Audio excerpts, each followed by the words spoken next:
Welcome to the official Lakes International Comic Art Festival podcast. My name's Ian. And my name's Nikki, bringing you the best in comics and graphic novels and updates from the festival.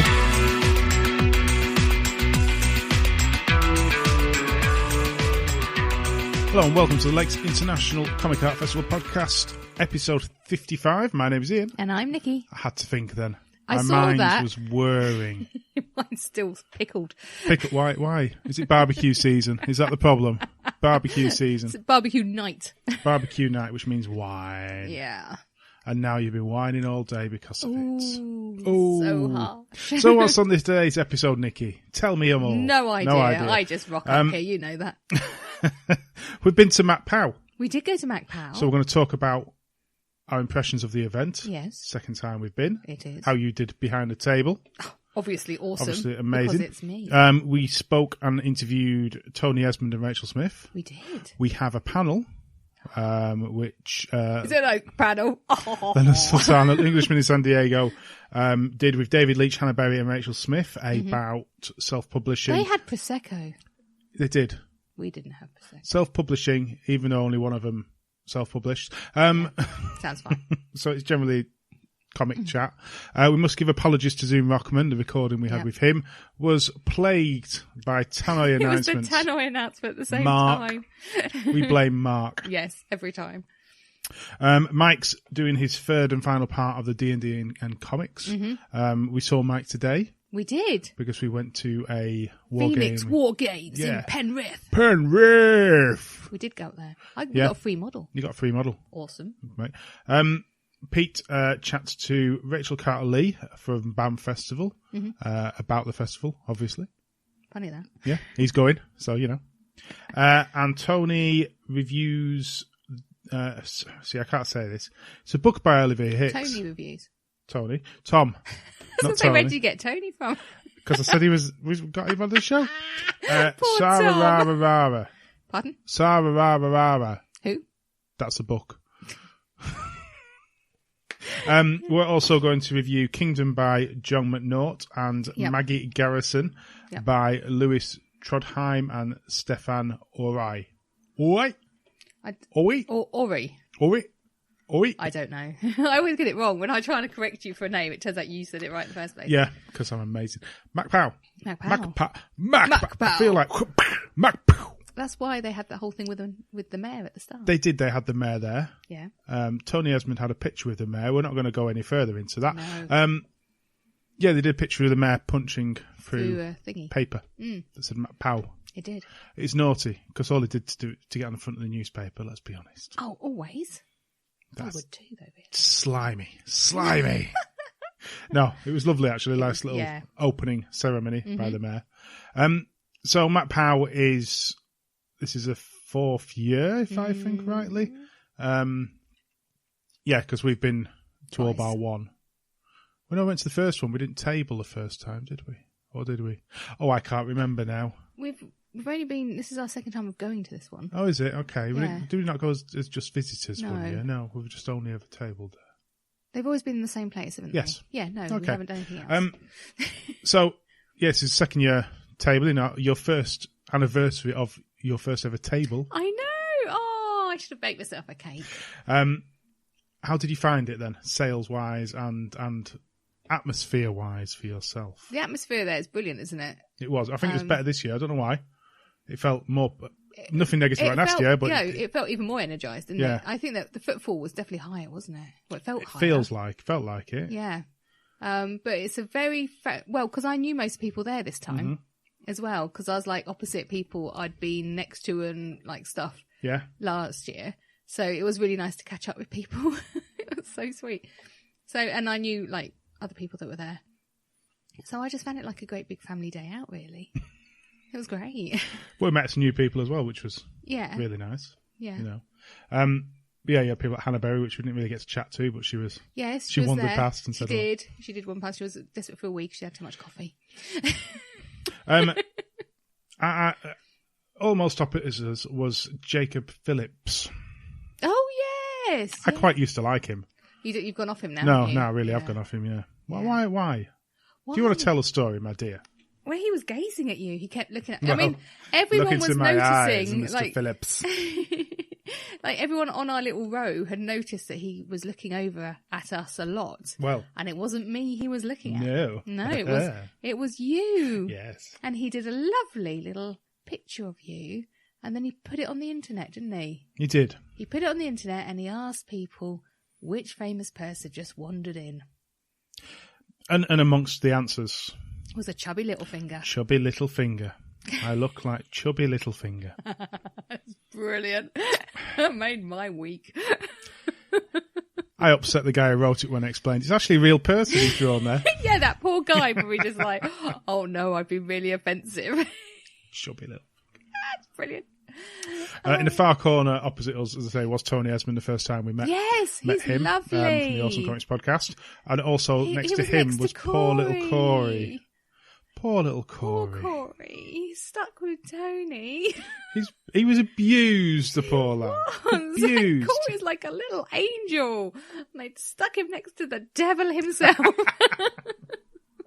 To be fair, though, Tony did give us Kingdom to review. He was there, we know, Brow Press, so we're going to talk about that very shortly. And we also bought ourselves a little Hilda doll. She's not from little. him. No, She's it's a big doll. Quite a large Hilda doll. And it's Hilda's grown. Yeah. It is. I suppose it's quite a simple character on paper, and it just perfectly represents. Yeah, into it's a model. brilliant. It's a brilliant model. So yeah, that's up there with all the other. Yeah, next to toys. the TARDIS, because that's where she should stand. Of course, Hilda and the Doctor. Yes, it's got to happen. But I think I really enjoyed it. I enjoyed standing behind a table. Mm-hmm. With you you didn't do it much. I spent the most of the time actually, with you. Yeah, you did. We danced because there was music. There was music. We had a little boogie. No one else could probably hear the music. No. But yeah, no, I think sales-wise you did well. Mm-hmm. You sold very differently to Oldham. You sold more comics rather than print I sold pictures. more of my kids' comic. Leaf, yeah. And didn't sell... I only sold one picture, didn't I? But as Oldham, we sold more pictures and more Anxiety Me. So it's interesting to see how you sell differently at different events. I mean, this one was a more family... This was more anyone off the street. Mm-hmm. But it was definitely more family-orientated. There was definitely more younger kids going around. It was. However, I thought there was some we spoke to who hadn't sold a huge amount. And they're more the adult comics. Yeah. But I did speak to Dan Whitehead, who sold more at Macc Pow than he did at Oldham. Yet you'd have felt it was the other way around with his stuff. It should have been the other way around, shouldn't it? It really didn't make sense. I don't know. I think it was just luck of the draw sometimes with who you managed to get to look at your table. It was confusing. Yeah, my demographic was there, mums. Because that's who I... But then I had repeat people come through. From last year and had stop and chat with me, and some of them bought Leigh. I mean, if you bought Anxiety Me, you're not necessarily going to go buy Leigh. No, different books. And they came over, and thank God I recognised them. So that was all right. I try and recognise people if they come back. No, I'd say it was good to see so many people. And I'd say they put on a few talks. Whether they are ideal for that event, I don't know. The panels, they also had drawing and live drawing and stuff. I think the live drawing was that was really good. I don't think you necessarily get comic fans going to Macc Pow, like serious comic fans. Yeah, it is like you say, it's more the families and kids may be interested in it, but yeah, it's a different breed. Yeah, it's just because Mark obviously does a lot with the schools, does a lot with the community, so it's going to be that community that comes round and comes in for Macc Pow, and it's brilliant. I mean, you want to be getting to different people, so. Of course, and you don't want the same people going to all the same events. No, because they would have all bought my comic, and I can't flog it to them again. It's good because Oldham isn't a million miles away, so those 3 events, you want different people. It's definitely grabbed different people. So another fine event. Well done. Yes. So we've already signed up for next year. Yes, of course. I believe there's 2 rooms next year for comic sellers, so there'll be more. We'll see how possibly that works. More people. As long as they're easy to find, it shouldn't make a difference. The flow can go. You need the flow. So as long as it flows, you'll be fine. Yeah, no, I think bravo. Bravo. Okay, let's do some reviews then. Which one do you want to do first? Should we do Maggy? Okay. Maggy Garrisson, by Lewis Trondheim and Stephane. What? Well, you can't say that. Maggy Garrisson is almost like a detective story. It's gritty. It's gritty. It's a story about a woman who wants herself to be a private eye in some way. I think she's a secretary she too. She can do it. Yeah. Isn't it? It's that kind of thing. She's been put into this job. She, was it her aunt? Sort of job. It shouldn't last very long. With her nephew. Yeah, to start with, isn't it? And So a receptionist for a private eye. Yeah, and he's a washed up private eye, basically, isn't he? And she takes over. She's canny. So he gets injured. She's basically fired, but she still gets involved in this. Yes. Work. She basically needs the money. Yeah. So she works out a way of. But even like the first little case she does with the budgie, he's like, "Oh, she's canny." It's cleverly written because it's cleverly written like a Columbo or something like that, where one little story links to another story that's going on. They all lead to the same conclusion, essentially. There's parts in there how police get involved. Yes. And you have dirty cops and so forth, and it's an interesting story, really intriguing. Yeah, I'm totally enjoying it. I love the panelling. Almost the same panel size throughout, with bar the odd picture, and I've really enjoyed the story. I love the artwork, really colourful. And I struggle sometimes with books like this because often they have too much writing. Yeah. Too detailed, too heavy, which this one isn't. It's just about right, I feel. It's almost like you're watching it on telly, and that's how I like it. It is. It's not but explaining not as much as the one we're going to talk about in a minute. Yes. It doesn't have to describe everything to you. It's, it's not dumbing down the readers. I like her as a character as well. Yeah. She's... Well, I like her and I don't like her the same thing. She's very real, I think. So she's got her flaws and that makes her likeable, but also you're like, well, I wouldn't do that. Oh, God, she did that. She's got the balls to go and do whatever she wants to do. Yeah, no, it is. You could see that on TV. Oh, or as a radio drama. Radio drama would be quite good at. Radio drama would work, but I could see it on TV. Definitely. Yeah. I'm trying to think of an actress that would play her well now, but I can't, so I'm not going to... We'll briefly move on from that. I'm going to have to think about that. No, do you know I have got one, I think. Yeah, definitely go and grab that. Self-Made Hero published it. Another one of the fine examples of Self-Made Hero. They just do so many different books. It's ridiculous. Yeah. So many different books. Well worth reading. Kingdom is on many people's Book of the Year list from last year, which we missed out on. And this is an almost silent... Yeah, or we'll say it's probably a third, 2/3 worth is a silent book, and it is done so cleverly, I feel. I like the stylisation of the drawings. The premise is it's a family going on holiday. It's as simple as that. Yeah. And your first couple of pages, it smells good. Your first couple of pages... Stop sniffing the book. It's just the family driving on holiday, stopping at a service station. And if you've not seen it, it's hard to... Well, it's not hard to explain. Every small little picture is just showing what's going on in the area. Yeah. So children are walking and you see the birds just sat there. Children can walk, birds just sat there, and it's just following like what a TV show would do. You just go into the background and show what's going on before you go to the next stage, and it's really cleverly done. And somehow it manages to drag you into this typical family, mother and 2 kids. Yeah. And the issues, I suppose, that we all have. I was going to say in a normal life, a normal family, of realistically just not caring.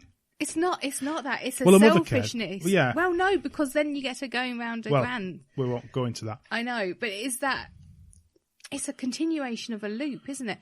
Yeah. The mum is trying to recapture how she felt to go to this place when she was a kid and she felt happy. So she's taking her kids to do it, but she's trying to recapture that, which you can't. And her kids, like she was, because they show a photo later on, they're not interested by it. And it just goes on and it develops onto that of like how we are all selfish. We all want to be happy. And it's just life. But the story does show parts where they are happy and the memories are there, but it's not necessarily what she wants. Yes. and what she expects. Yeah, even like when they go around that museum and like half the exhibits don't work and, you know, you press the button and it doesn't. That's so true of some of the places where you've been. You know, you paid like £9 to get in and then it's like half the stuff doesn't work and there's a spider and a dead moth, you know. What's wrong with a spider? That's part of the exhibition. It's very cleverly done. It's sort of a pastely wash-out effects of coloured. So you've got blocks of colour, but each page has its own colour palette. So like the one you've just picked out here, you've got orange and lilac. So that is the only two colours apart from black. On that page, you've got blue and a lilac-y aubergine colour. And that's what you've got on that page. So, but each page is a different set of the colours. But then the imagery itself is not blocks, a bit like Hilda, I think. Not as colourful. But... No, it's not as colourful as Hilda, but that kind of simple, stylised drawing, which I think is lovely. Almost like woodblock printing on some of them. You could imagine if you were looking at an old TV reel. Oh, what, holding up to the light? This is how it'd look, almost. You're sort of jumping from frame to frame. Yeah. But yeah, it's a wonderful little story. What was your opinion? You said to Tony you were quite angry? No, I was sad. Sad. It was like, thanks for that. I'm now sad. Thank you so much for giving us And that's in a positive, because anything that gives emotion. Oh, yeah, is totally. A positive yeah. thing, you know. You put it down and you feel infinitely sad for the holidays you didn't mess up, or, you know, just that unknowing selfishness that we've all done on a holiday. That we all still do. On a day-to-day basis. Yeah. So it makes you think and it makes you sad, but it's an amazing book. It's a fantastic book. Yeah. It does make you think. Lovely book. Right, we're going to stop rambling because there's a heck of a lot of content coming up. Is it another 8-hour episode, Ian? It is another 24-hour episode. Enjoy the numerous bouts of content, and we'll nip back at the end to wave you off. What in my boat?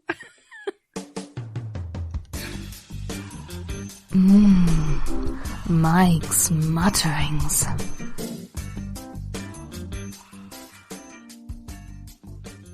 Hello and welcome to another edition of Mike's Mutterings. And this episode is part 3 of my 3-part series of the complete history of Dungeons & Dragons and comics. Parts 1 and 2, still available on iTunes of course, covered the history of the officially licensed comics for D&D, from humble beginnings in the early 80s, their vast absence during the 90s and beyond, and then their revival for 2010 onwards thanks to IDW Publishing. But this final part is an attempt to steer you towards what I call the best of the rest. Those comics that, although not officially licensed, are 100% inspired or derived from the D&D game. So a good place to start is the Pathfinder comic series. All through parts 1 and 2, I referred to the different editions of Dungeons & Dragons that were released through the years, and how they tied in with the comics at the time. When D&D 4th edition came out, there was a little bit of a controversy, as it was a major overhaul of the rules. But the previous 3.5 edition was hugely popular. So third-party publisher Paizo used the open game license on the standard rule set used in 3.5 and used it to start a new gaming system called Pathfinder. The Pathfinder game comes with its own integrated setting of the Golarion world. It's got an intense following of players and is every bit as big as the core game itself, with its own novels, miniatures and yes, even comics. Dynamite took up the license in 2012 and produced a stunning series of comics for them. And just like the old DC D&D comics, each issue also included gameplay material at the back of each issue. Now, the history of Dynamite Entertainment's Pathfinder series is really long and could almost fill an episode in its own right. So, just for highlights, I can say that D&D writer Jeff Zubb was a big contributor, and I just love his writing anyway. The comics do a great job of showcasing the best and most unique aspects of the Pathfinder world setting. The goblins of Golarion are a force of nature, and the standalone Goblins! Is a high point of the series for me. Then there is the Pathfinder Worldscape series, where the world of Pathfinder crosses with the worlds of Red Sonja, Vampirella, John Carter and even Tarzan. All very entertaining if that's your kind of thing. The next recommendation is a little more than just inspired by D&D. It is actually D&D. Welcome to Vox Machina Origins. This is the comic created from the live-streamed role-playing game of Critical Role. So I guess I need to explain a bit about what the phenomena of Critical Role is. In 2015, a bunch of Hollywood voice actors started to live broadcast their long-running D&D game. It had high production values for this kind of thing, and the Dungeon Master was one Matthew Mercer, who created an entire new D&D campaign world called Exandria. And together with wife Marisha Ray, they kind of made live streaming their role-playing games not only mainstream, but almost a profession as well. The core group are all voice actors, although some are live-action actors too. DM Matt voices for anime Attack on Titan and video games like Resident Evil, for example. Player Liam O'Brien voiced loads of the Marvel cartoons, as well as the World of Warcraft. Oh, there was The Last of Us and I think several of the Resident Evils in there as well too. Laura Bailey and husband Travis Willingham both did Full Metal Alchemist, while Laura went on to do Final Fantasy, Uncharted, Borderlands, Gears of War. It's just amazing, the stuff that you'll know their voices, honestly, if you play any games or watch anime. Most recognisable, I would say, was Ashley Johnson, who may or may not be my secret celebrity crush, who played the nerdy forensic scientist in TV series Blind Spot, as well as voicing Teen Titans, amongst others. Fan favourite Sam Riegel also did the voice for Donatello in Teenage Mutant Ninja Turtles, of all things, and voice actors Tilasan Jaffe and Marisha Ray also make up the rest of the regular squad. They are an incredibly entertaining bunch to watch playing D&D, and they've got over 70 million YouTube hits to prove it. The campaign setting that Matt wrote was published by a third party to allow their legions of fans to actually play in the Exandrian continent of Tal Dal Doré. Throughout the series, they've also got famous actors who are basically their friends to come in on the show as well, all of whom are actual D&D players. That included Mike Manganello and Deborah Ann Wall from True Blood. Deborah now has her own live-action D&D show as well, and she got her Daredevil co-star Charlie Cox playing as well, and that was a really good episode, actually. Will Wheaton turned up, of course, but my favourite nerd icon so far has to be John Heder, a.k.a. Napoleon Dynamite. In September 2017, the release of the Vox Machina Origin comic, which tells the origin of the Vox Machina adventuring party, was released. Now, Olivia Sampson provides the artwork throughout, really bringing the characters to life. Chris Northup colours and letters with assistance from Travis Ames. I kind of knew about the coming of the Vox Machina Origins comic, as a few years ago, quite a few years ago now actually, at the festival, I was speaking to writer and friend of the show Corey Brotherson when D&D came up. So he told me all about the fact that his good friend and artist Olivia Sampson was illustrating it, who, of course, they know each other because she illustrated his Deadlier Than graphic novel. The comic itself is written by Matt Mercer and also Matthew Colville, and it deals with the twins Vaxildan and Vexalia encountering Druid Kayleith whilst investigating a curse on a small hamlet. But foul play is afoot.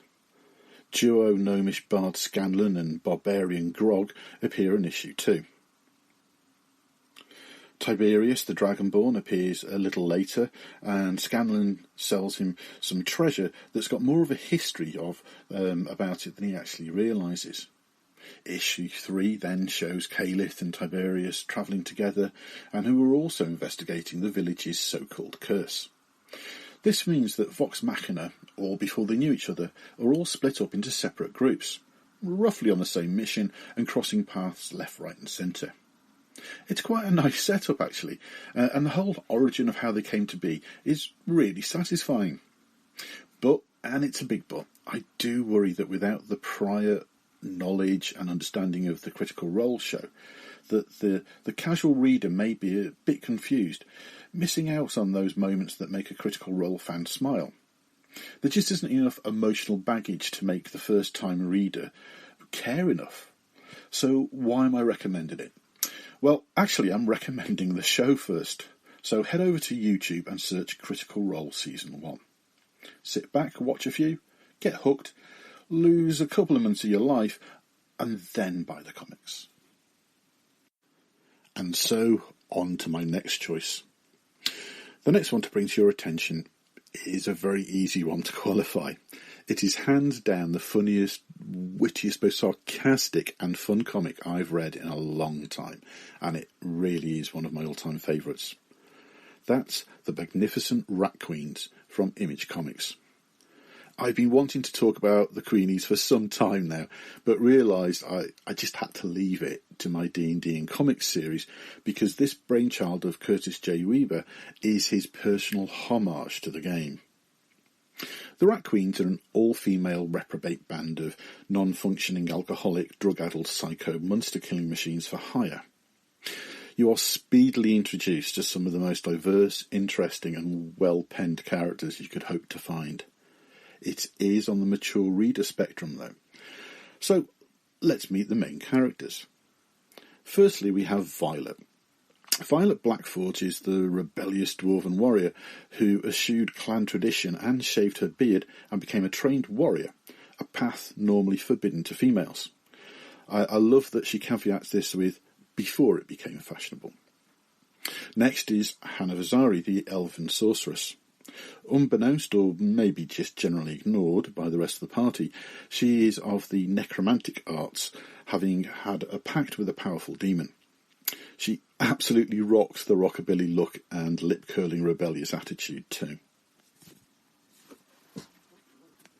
Next up is Betty. Betty, the smidgen thief. Think cute, pixie, hobbit-like race, huge eyes and cherubic face, butter wouldn't melt. She's also the complete party animal of the group, and her life revolves around vast quantities of ale, magic mushrooms and candy, whether she's on quest or not. Her diminutive size allows her a proper dirty backstabbing tactic when it comes to combat, and yes, she's my favourite. Party cleric and healer is Delilah, or Dee. Not one for normal gods. Dee comes from a line of ancient dark god Cthulhu-like worshippers, but has now become an atheist. Yes, that's right, an atheist cleric. While Betty is the psycho, fun, happy-go-lucky, Dee is the dark and broody, deep sort of the party. And finally, they're later joined by mono-visioned orc-heavy Braga, who defied her rampaging orc tribal traditions and just threw away the stereotypes of orcs. The story starts like all good D&D stories should, in a tavern, only this is kind of mid-brawl. Townfolk got upset about the levels of violence and destruction of all the various adventuring parties that supposedly protect the town of Palisade, and so to avoid jail, they're all sent out on quests in a sort of community service. The Rat Queens pull goblin hunting duty, and the story begins. The first story arc is covered in Rat Queens Volume 1, and it's about a plot to assassinate the adventuring parties of the town. It's a really well thought out story with some good twists and turns. But I don't care. I could just happily immerse myself in the brilliant scripted to and fro of sarcasm and insults for forever. I mean, Curtis Weaver has a brilliant turn of phrase, and his inventive use of expletives just seems boundless. Rock Upchurch's artwork is just fantastic as well. He manages to balance really detailed emotional micro-expressions with fast and dynamic action scenes. It's just a perfect balance from him. The second story arc involves battling against the summoning of Dee's previously worshipped dark god. During this, artist Stephane steps in for reasons I will sort of go into a bit later. Hands up, I love this guy's work. His eye for the human form is meticulous, and they don't waste his talents in getting a bit of nudity thrown in on his particular episodes. His most famous work is Sunstone, and its main theme meant I thought I'd never be able to do a podcast on a family-friendly show about it, but given the theme of the festival this year, I may give it a go. It's all about pushing boundaries, and that definitely fits the bill, so there may be a future podcast about his work. Unfortunately, that's all the Rat Queens we got from him, and it's unfortunate because it was down to health reasons, and he just wasn't able to commit to more. The third act, Volume 3, is a back-to-school story, really, for Hannah, and we go back to her original school, Mage University. The wonderful Tess Fowler took up art duties, someone I mentioned last episode, so she has previous D&D pedigree. Her art is a lot more colourful and breezy than previous artists, but I think she really made Rat Queens her own. I think coming in late to draw established characters is always tough, so that makes it even more of a triumph in my eyes that she did so well. However, creative differences meant an exit for Tess, and a sort of wrapping up of the series as well. But the hiatus was short-lived, and a small series of webcomics were created to advertise the return of a softly rebooted Rat Queen series in print. This time, artist Owen Gianni bringing the ladies to life. It was only a soft reboot, and it was meant to tweak some of the things and ignore others that basically stopped the storyline progressing anymore. So it was just to get things back on track again. And so the fourth arc sees us back in the town of Palisade, with the Queens going back to basics, with some drinking and murdering. The winning team of Curtis Weber and Owen Gianni lasted 2 more story arcs until 2019. And the publication of Volume 6. Going forward, it'll be writer Rainer Ferrier with artists Priscilla Petrates and Marco Lesko. They've been looking after the series since April of this year, and I just haven't caught up, so I'm really looking forward to see what their work is like. This is just an awesome series to read, and I guarantee the humour will appeal to any fantasy fans out there. It has had its controversy, though, and I feel I can't not mention the original artist Rock Upchurch's sudden departure. I'm not going to share opinion on it, because it's something that you have to read into yourself and make your own judgments. Allegations were made of Rock's personal life, of a violent and controlling nature. The reaction of the comics community in general was one of a media exclusion. The more you read into it, you see that there are 2 sides to every story, then there's 3, and then there's more, and then there's only 1, and then it gets seriously complicated. But I think one thing I can share is the one solid, definite takeaway from it all, and that is that the comics community is a community. It is strong-willed, and it holds itself up to the highest of standards and values. And that's a good thing. But on a brighter note, I also need to cover the fact that it won an Eisner for Best New Series in 2014. But I think more importantly, it won a GLAAD Media Award the following year. Now, GLAAD as an organisation independently assess American media, and they promote outstanding representations of LGBT characters in any media form. So this award for Rat Queens, well, it was really well deserved. The world of Rat Queens is quite complex, and the queens themselves lead quite complex lives. And a big part of that is their love lives are all part of this experience. Hannah fell for the city guard Sawyer Silver, but eventually found love with the druid Sadie. Betty has a long-term lesbian relationship with Faya, Violet with Dave, and Braga was born male before transitioning. It's a fantasy world, and none of the baggage or prejudice or sexual politics of our world applies. So it's kind of refreshing to see the portrayal of real feeling relationships with absolutely no real world bigotry or struggle as the central plot. It just is what it is. I read the first volume of Rat Queens, and I immediately bought 2 copies for Christmas. Stocking fillers for my partner Alison and my sister Sharon. Both hooked immediately. And the magical bestowing and exchange of Rat Queen novels at birthdays and Christmas is now a thing for our family. Really can't recommend this enough. I think that covers my main recommendations, but there's just so many, many more that I could give. I mean, there's also classic comic greats such as Cerebus or Gru the Wanderer and ElfQuest, all deserving a mention if only for nostalgia's sake. There's also a huge amount of fan and small press output too. Webcomics are plentiful with classics like Order of the Stick for Stickman humour, or the dark and sinister Dark Places at darkplacescomic.com.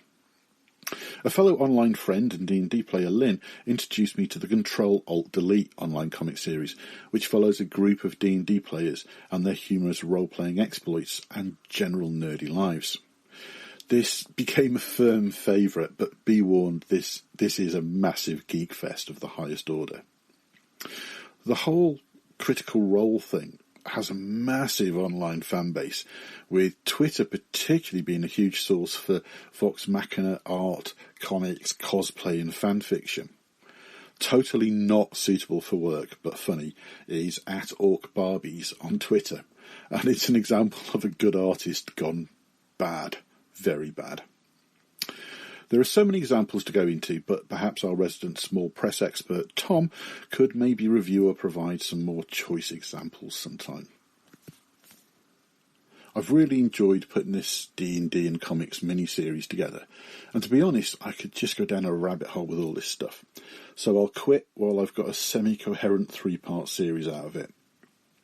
As always, I'm on Twitter as @CthulhuPunk if you have any comments or, better still, more D&D comics to pass on to me or recommend. Till next time, brave adventurers.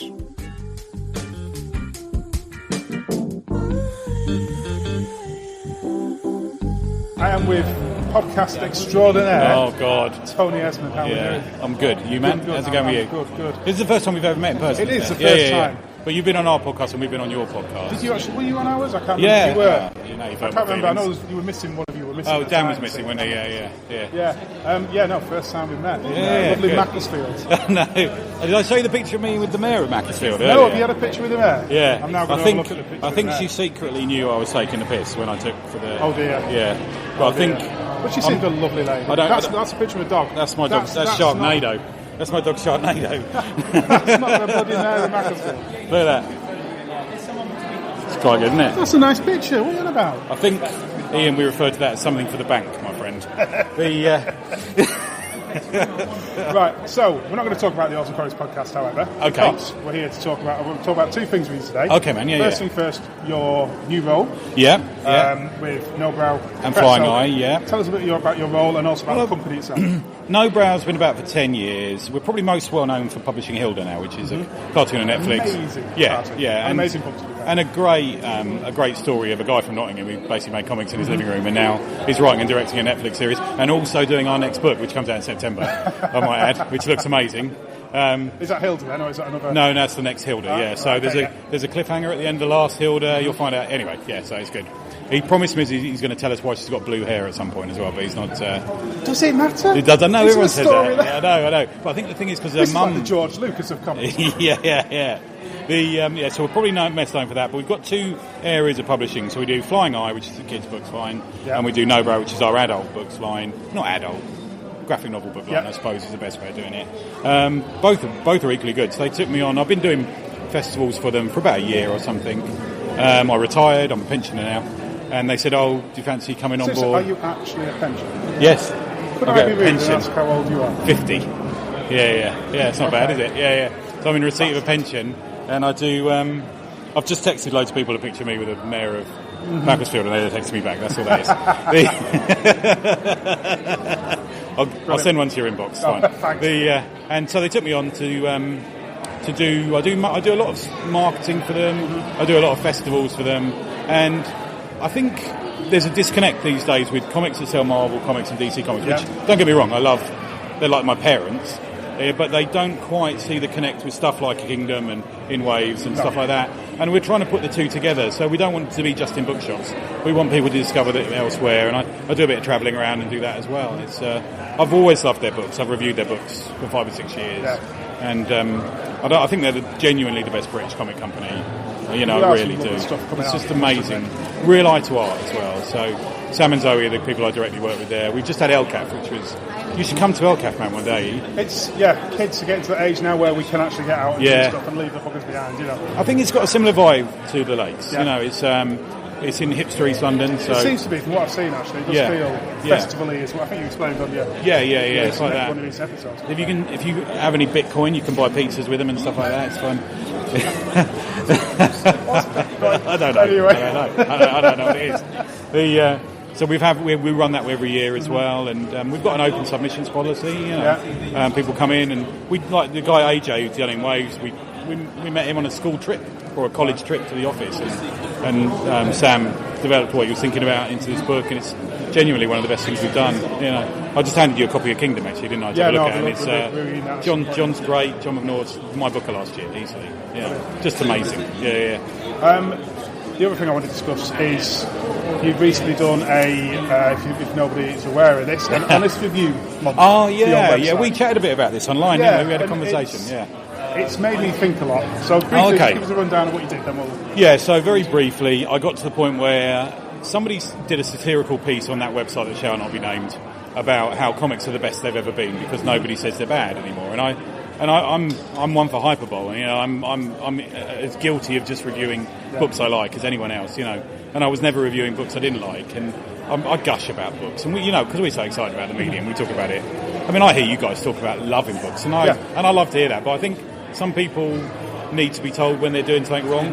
And I decided to do an honest, critical review month, and I'm continuing it now. It's not something I haven't stopped. And lots of people. I said at the time I've had no bad emails back. I've had one now. I've had one now that was not a good one. Well, I'm not going to tell you who it is, but it was quite an interesting one. Okay. You might know the one.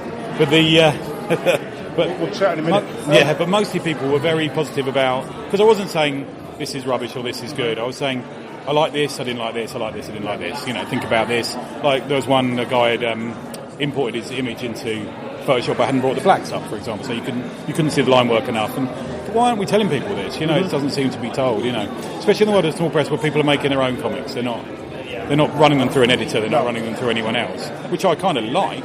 I think sometimes it's a sounding board's needed. I think we're probably guilty of being too positive.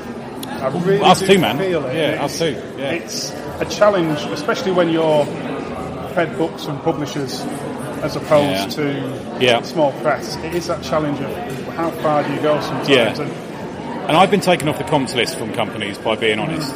I'll be honest. Yeah, that's happened to me. I mean, we play the ball that if we don't like it, whether we've been sent it or not, we won't talk about it. No, that's where I always used to go with it as well, Which is fine. But is it? I don't know. Because even if you don't like it, there's still positives to say about a book. And it's really making me think how I do things in the future. I got sent one book and I really didn't like it. And they were critically looking at it empirically, it wasn't good. And I said to the guy, look, I'm not going to.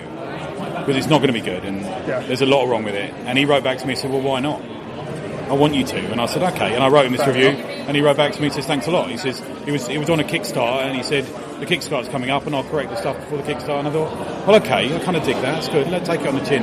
And you've never written a comic, have you? Or have you written a comic? I've tried. Nothing ever's come out of it. So. And I'm sensitive about the stuff I write. We often all are, but I think we just got to be honest about the stuff. That's where I went with it in the end.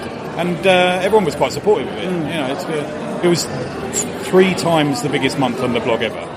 You've made me think that's the biggest thing about it, about how we're going to do things in the future. Okay, interesting. And I'm still not sure. I really don't know. I've done one slightly mixed review of a comic con recently. Right, okay. And I got bad feedback straight away from did you? I don't think I've heard that bit. I listened to yours. No, I've not talked about it on the show. Oh, right, okay. Right. And that sort of hit me a bit like... do I want that? I don't know, but we'll see. Anyway, you're making me think it's a point, I think. Okay. I think going forward... I think the thing is, we've reached the point, you're the same, we've reached the point where people trust our opinion, and I mean, I've made a lot of comics, I've read a lot of comics, and I've worked for a comic company. And we're all not saying we're in a position to say stuff, but we are trusted enough to say it, you know, I think. As long as it all comes down to, as long as you're not just slating it for slating's sake. That's what it all comes down to. Yeah, I did drop into sarcasm a couple of times. My nan could draw a better comic than this, and my nan's dead, was one comment that I did delete, to be fair. What? Everything's honest? I don't know. She wasn't even into comics. But, so where can you find your blog? Because it is worth reading. Oh, thank you, man. neveronanything.blogspot.co.uk. So, yeah, thank you for that. No, cheers, man. Yeah, no, I'm loving your work. And I'm glad you got that Scottish bloke on as well with you now. Tom. Oh, that's Tom. Oh, decent nobody, isn't it? Love Tom. Love you, Tom. Yeah. I think, talking to Tom and you guys, let's go back to podcasts, I love how our three podcasts, that Comic Smell, The Awesome, we seem to be so different yet. A nice little combination. And there's no competition, which is kind of cool. I like that. Yeah, I really do like that. Yeah. Support each other, why not? Yeah, good. So, thank you very much. Good luck with the rest of the day. Thank you, man. Yeah, I'll be over to see you in a minute. Yeah. We'll, I think I may have to buy a Hilda doll very shortly. We've only got 2 left. I know. Thank you very much. Cheers, man. Back with Raechel Smith. Thank you for coming to see us at our table rather than us going over to your table. How have you found Macclesfield today? Good, yeah. It's my first time at this con, so yeah, everyone's been super nice. So just doing a panel which we've got recorded, which should be on the show if it's recorded correctly. Awesome. Fingers crossed. So we discussed your new book last episode. You did. You were very kind. Thank you. Yeah, we don't always tell the truth. No. No, we absolutely loved it, and I think we loved your first book. I'm absolutely rubbish with names. Remind me of the first book name. The first, autobio? Yeah. Wired Up Wrong. Yeah. We think, in comparison, you're doing a similar sort of thing in sort of expressing how you feel and the emotions of dealing with depression and anxiety. I think it's so important to get that out to people. How did you find doing this book? Because obviously this book follows on after a hard time, probably the easiest way to say it. How did you find doing it? Was it challenging or helpful? It was a bit of a mixture. Most of it was quite cathartic to get it down on paper, but then as I sort of got over the breakup, it became harder to put myself back there. Okay. Which was kind of why I did. So I was working on my new sort of made-up book, Isabella and Blodwyn, with Unbound, and I asked my editor if I could take a little bit of time off to do this book because I knew I needed to do the book now, like while I'm feeling all these feelings. And she was cool with that, and that was amazing. And so just as I moved on, it just got harder to put myself back there. So I sort of did it as quickly as I could. But 90% of it was very cathartic. The other 10% was quite challenging. I think we talked a bit like last episode about when we interviewed you a year or so ago and how challenging I found for myself to ask those important questions about depression and about anxiety and so forth. Do you find it hard to talk to, or do you feel it's useful to talk to people? What's your opinion on it? I mean, I'm a massive oversharer anyway, so I do find it quite... I think it's good to talk about it as well. It's so common, depression, and still, I think it's absurd that it's still quite a taboo subject and that people feel embarrassed about it and they don't want to go to the doctor and they don't want to get help.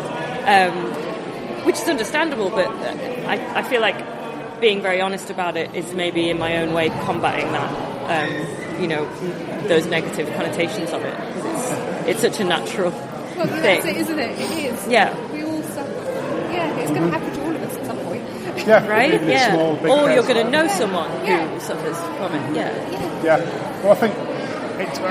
when reading through it, I see parts of it that link to what you go through. And it's quite funny, we sit there and it's like, that's you, that's me. So your new book, tell us a little bit about that. It's Isabella and Blodwyn. Yeah. So it's Isabella and Blodwyn is about a young girl called Isabella. She's got into Oxford University. She's very clever. She's not too good at socialising. She's quite unfriendly. She's quite spiky. And she thinks her fellow students are idiots. There's only a handful of teachers that she thinks are any good.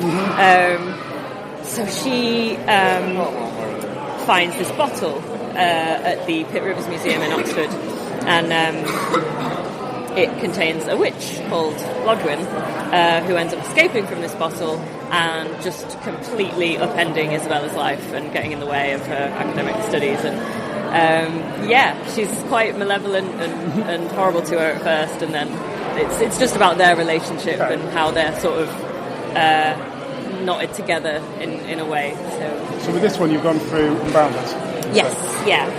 And you've used Avery Hill before now? I have, yeah. How do you go through that process of choosing who to go with? Is it a choice thing for yourself, or because again you've self-published as well? Yeah, I'd done a couple of books with Avery Hill, and I love those guys to bits, and I hope I get to work with them again.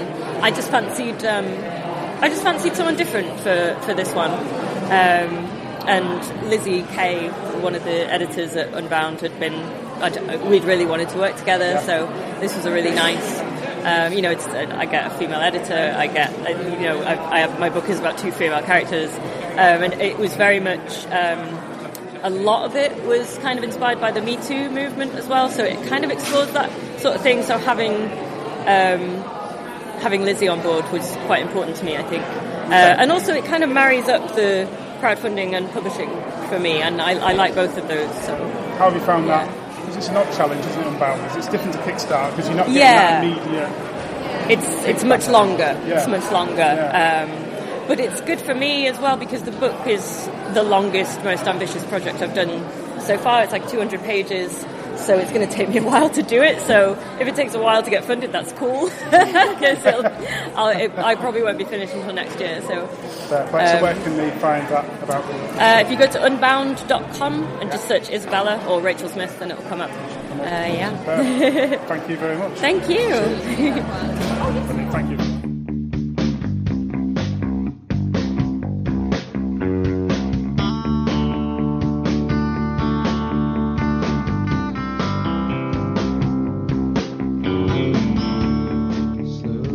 How do? Welcome to Breakdowns, the comic art section of the podcast. I'm Pete Taylor. I'm a comics creator and illustrator. Online, I trade as This Man, This Pete. This episode, I'm chatting to one of the organisers behind the BAM Comic Art and Zine Fair. It's the Queen of the Zines herself, Raechel Leigh Carter. Hi, Raechel. Hello. Hi.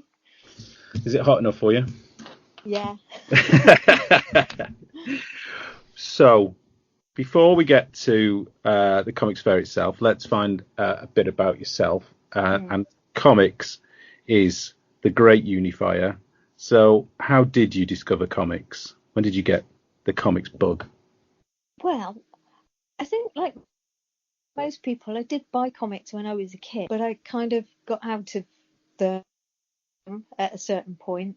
And so I was reading all the obvious sort of stuff when I was a kid, so like the Beano and the Dandy and stuff, and then reading girls comics, but then as I got older I didn't read comics anymore, but I've always liked geeky men, I suppose, and geeky men always like comics in my experience, and so you kind of get drawn into it that way.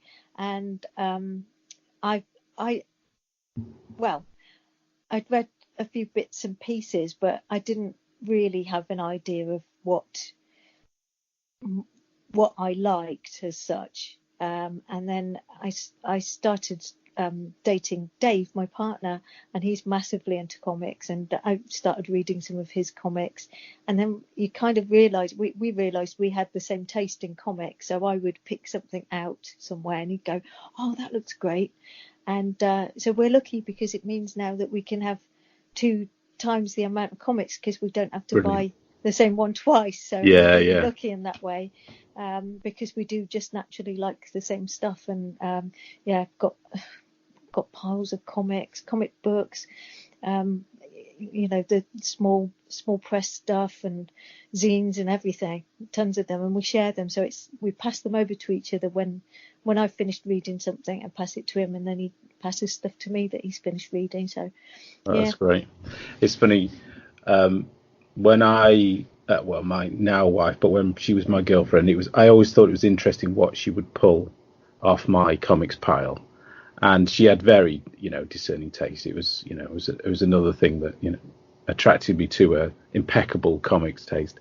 and she would choose things like Love and Rockets. Yeah. Or, it was always more of the kind of indie stuff. So it would be like the Dan Clowes or Hate or something like that. Oh God, yeah. Yeah, Deadline was another one that we'd share. Yeah. So yeah, all of these things you're saying, that's all me. Yeah, it's great. It's perfect when because there is some stuff that you read that, like with me, some comics feel like, I don't know, soap operas. You just kind of read them because you've read them for a long time and you're invested in some of the characters and things, and then you've got the stuff that's just genuinely cool and interesting and stuff that you've not seen before. Yeah. And now it's the same with my daughters. So I've got the pile of comics by my bed, and then it's interesting to see which comics my daughters pick up. So my eldest is reading like some of the Headlopper or some of the Image stuff. Oh, yeah. And then my youngest is reading, apart from Buffy, which she's a fanatic, she's a big Nick Prolix fan. So she's been reading the slang pictorial stuff as well. So it's great. And then seeing them disappear at a con and seeing what they come back with. It's like you say, you can double team it, can't you? You can cover twice the ground, you and your partner. Yeah, you just have to make sure you don't end up buying the same thing. Yeah. So me and Dave, we have to liaise with each other and say, what did you just get, to make sure we don't get two of the same thing. We've done it before, though. We have both ended up getting the same thing. But you don't feel quite so bad when it's a small press one either, do you? Because no, exactly. Yeah, it's kind of it's better than buying. Marvel don't need your money twice, but a creator at a con, I think they'd appreciate it. Yeah. So when did you make the move to creating your own comics then? Well, because I've never been very well. I always got told by my mum that I wasn't very good at drawing, and I'm not actually, but she was right. But anyway, I used to draw when I was younger, but I stopped doing it, I guess, because you think you're not good at it and things like that. But Dave and I, before, I lived in London and he lived in Bath, and for a couple of years before we moved in together, we were travelling to see each other, but so we'd make each other these little books where we'd put silly things in them, but drawings and stuff. And so I just started drawing things, and then I'd make did a book with all sorts of different things in it, things that meant something to us, silly things that happened in that. And then I started making cards, and I started making presents for people, and not just drawing, but I would maybe draw something, but then make a doll out of it or something like that. Brilliant. So, and then people were really liking the stuff that I was making for them, and so I started getting into that. And I know I'm not very good at drawing, but then I just had silly ideas for things. I've always got ideas going on and not enough time to do them, but I just started. I thought, because Dave kept pushing me to do it, he's a funny one because he's quite good at drawing, but he won't do any because he's too much of a perfectionist. So he'd spend a whole year doing one drawing. Whereas he says to me, just do that, just get a book ready for that next event, and you've got about 3 weeks. And but he just expects me to just do these things, and then I end up doing them because he's told me to. But I don't know. So I'll draw stuff, and I think some things I like that I do, and others I know are not very good, and I can see that someone else could have done them a lot better. But I enjoy it, and it's all silliness for me, as because I'm not. If I could do a lovely sequential comic book, I'd love to do that, but I can't. That's not my thing. So I just do silly one-off drawings. And pop culture stuff. Really, getting that kind of creative urge out is what's important. Yeah. And, I think we all look at stuff we've done and judge it, especially in today's world with all of the sharing that's available. We all look at our own work and go, is that any good? Or, do I like it? People can actually, have a very different view of what it's like in their head, isn't it? And then when it comes out, sometimes you're pleased and sometimes you're not. I was going to say, I think as well, because I very slowly met the right lot of people. They're, what I call my people.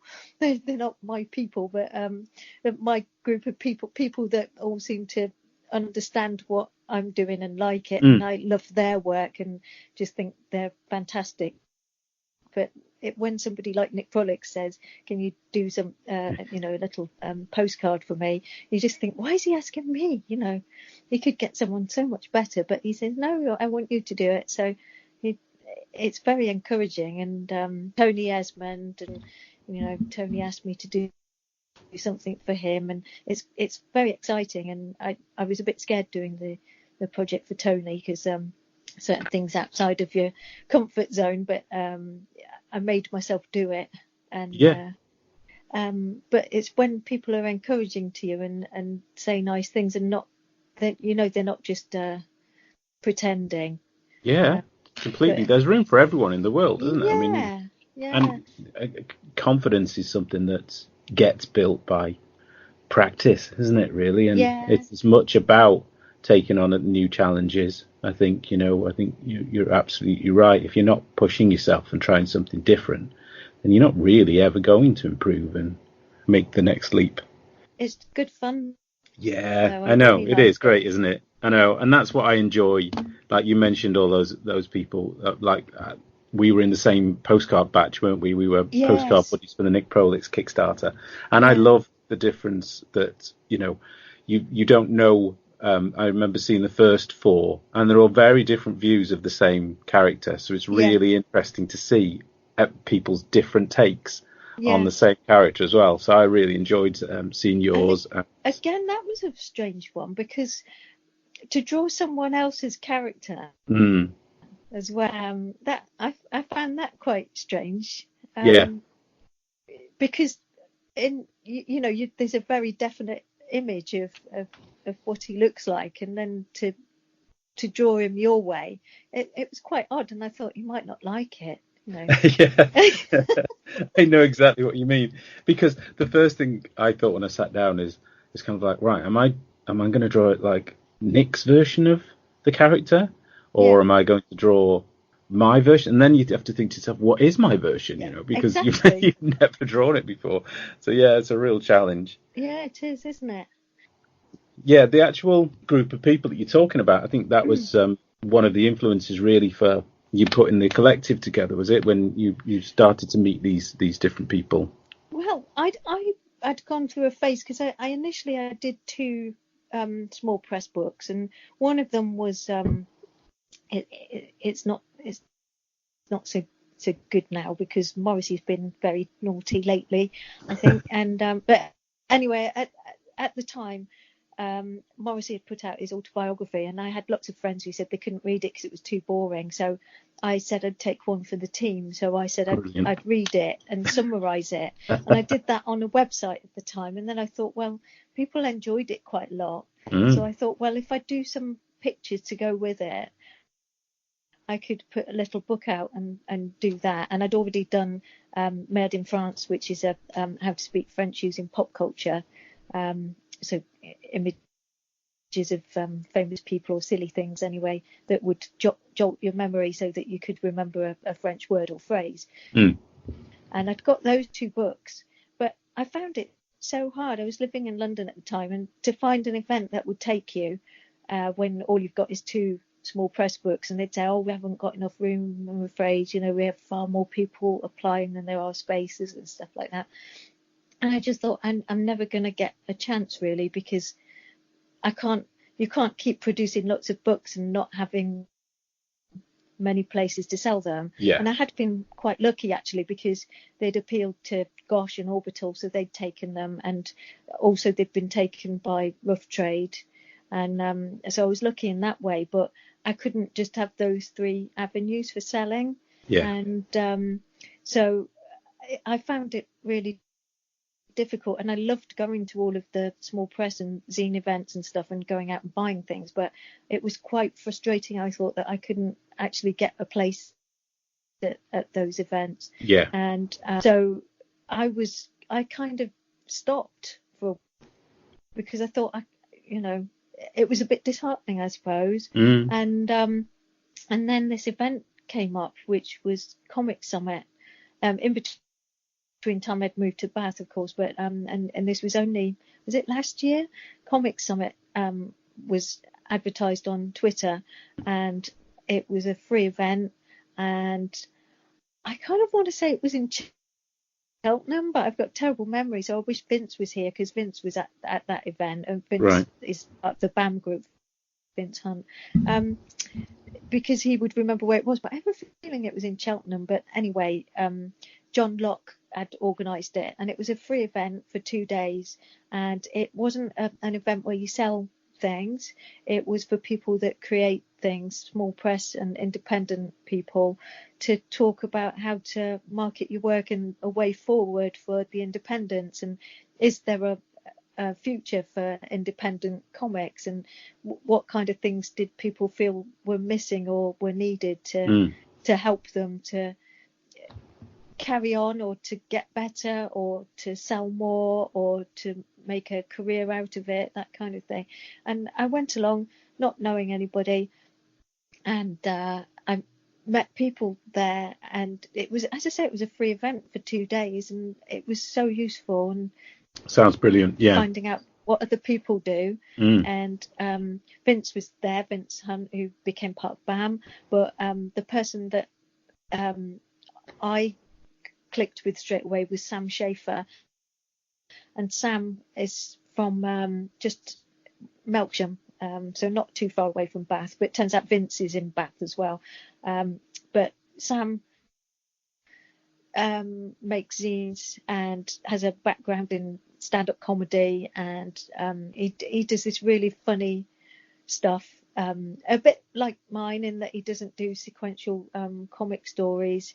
He does one-off jokes and things like that. So we really clicked, and I said to Sam, I always get a bit frustrated because I go to Bristol, and the Bristol Comic and Zine Fair, which unfortunately is finished now, was one of my favourite events, and I really wanted to be able to go there, but I would apply and I'd just get told the same thing every year: sorry, we've not got enough places. And loved the event, but also wanted to be able to table there, and I thought it would help me, not just to sell some stuff, but to and make connections and so on. And I think Definitely. Because I'm a little bit older,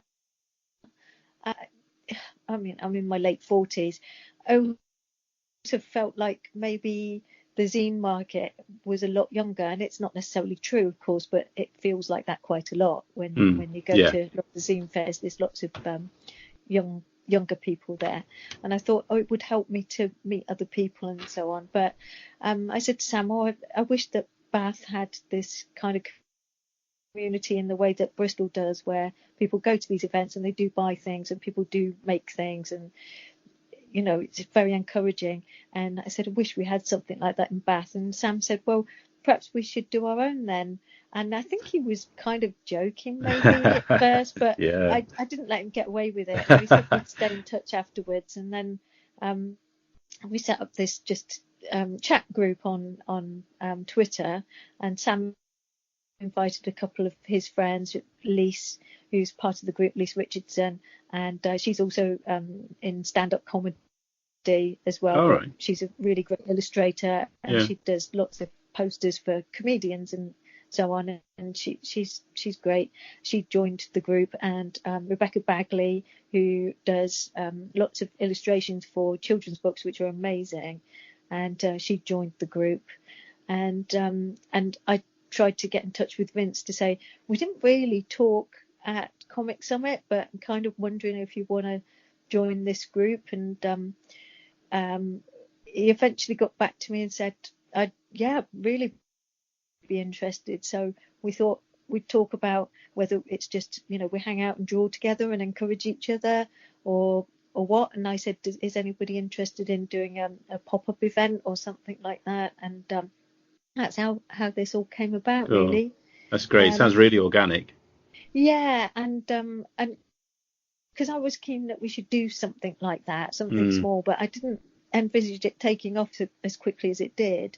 So we had our first meeting in I think it must have been November of last year, where we all managed to sort of meet and chat and so on. And I said, shall I look into seeing if we could get a venue at some point? And they said yeah. And then I got in touch and said, actually, we've been offered a place at Comedian in December, and they were like, "Oh, that's 3 weeks," and I said, "I know, but we could do it though, couldn't we?" And so we pulled out all the stops, and we didn't invite a lot of people because we thought, well, we don't want to overdo it for the first one because we don't really know what we're doing, to be honest. And but it went really well. We did invite a few friends along, and Tony Esmond came to that one, and John Tucker, and we invited Vault 29, I think they're called, from Frome, and it was really great, and everybody had a really good day. We all sold stuff. We had a really nice time, and it was lovely. So we thought that when we did the next one, well, I was thinking it should be bigger because there was all this space there that we weren't using. Right. So this time we've gone all out and booked more than 30 people in. It's great when you got a group of people that have ideas and have views and know where they want to go.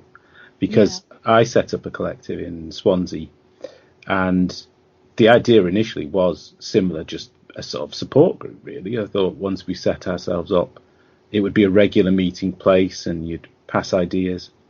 But I think we had about 20 people in the first. I literally just put up literally it was a poster in the comic shop. We had about 20 people at the first meeting in a pub. But the next meeting, I think we had 8. Oh, right. Well, straight away, that told you something, I think. Yeah. You know, there was... we didn't quite have a clear idea for quite a while of what we were going to do. It was definitely useful, especially we didn't put our own event together, but I think what I found most useful was that the fact that we did things as a group, like going to cons, and I don't know if I would do that, individually. I think we've got another guest. This is my first group interview. I think we've just been joined by awesome comics creator Vince Hunt. Hello. Hello. How are you doing? I'm not too bad. How are you? Yeah, great, thanks. I'm fashionably late, as always. Yeah. What have I missed? What's been going down? Right, we've covered Raechel's start in comics, history of reading, and then we just got to the first BAM event last year, I think, and Raechel was just talking about how many creators you've booked for this year. So basically, you don't need me for anything. So it was nice speaking to you. I'll catch you later. You are a comics creator. You're a podcaster. So what did you think when Raechel contacted you with the idea of setting something up in Bath? Are you mad? That's what I thought. No, it was great actually. I've always been, whenever I've been creating comics, you're very much in a sort of like bubble. You're sort of an insular sort of, you're an army of one, that sort of thing. And I wasn't really aware of like the artists and illustrators and stuff that were in the community, even on my front doorstep. So when Raechel basically took the initiative, as she always does, and like, we all joined up together, I thought that was great. It was fantastic. I mean, because I love like discovering like new creative people anyway, and discovering new work. I mean, my wallet doesn't like it because it's expensive, but so it's fantastic, and just new and different sort of creators, which is what I liked about like the meetup with BAM, which has just become this thing now. It's just what started as a few coffee shop chats, it's turned into something else, which is, I mean, it really is. I mean, it's I suppose it's the thing that gets said, but it really is the truest thing I find about cons, that I don't really go anymore to sell, even really. I go to meet up with the other creators, and I do go to almost recharge, I think, sometimes. And you, like you say, you're working so late and long at your desk. It's a second job. And there are those moments sometimes, like when you're working on things and like creatively, things might not necessarily be going your way, or there may be that script that's just not working, or no matter what you're drawing, we've all had that moment where no matter what we're drawing, it just doesn't go right, and you just get so frustrated.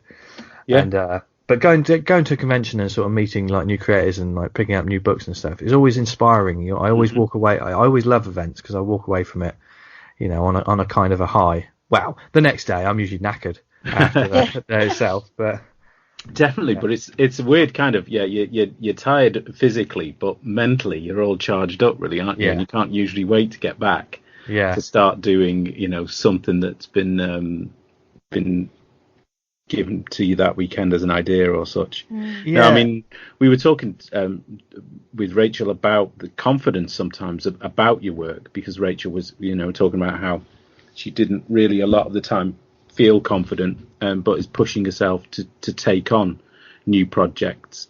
And part of that is fueled by, meeting up with new creators, isn't it, really? Oh, totally. There's always influences and inspirations to be found at any convention, any show. I mean, especially social media. That can be it. When it's not a tire fire, it can like really be inspirational to sort of, especially like Instagram. I've noticed on Instagram, I'm looking at more like new artists and stuff and I'm getting a bit more active on Instagram and things like that now. Especially for art, I think that's really handy. But for shows themselves, the confidence thing, it really does, and it's something that I've experienced recently because I'm starting to draw at my table a bit more. Right.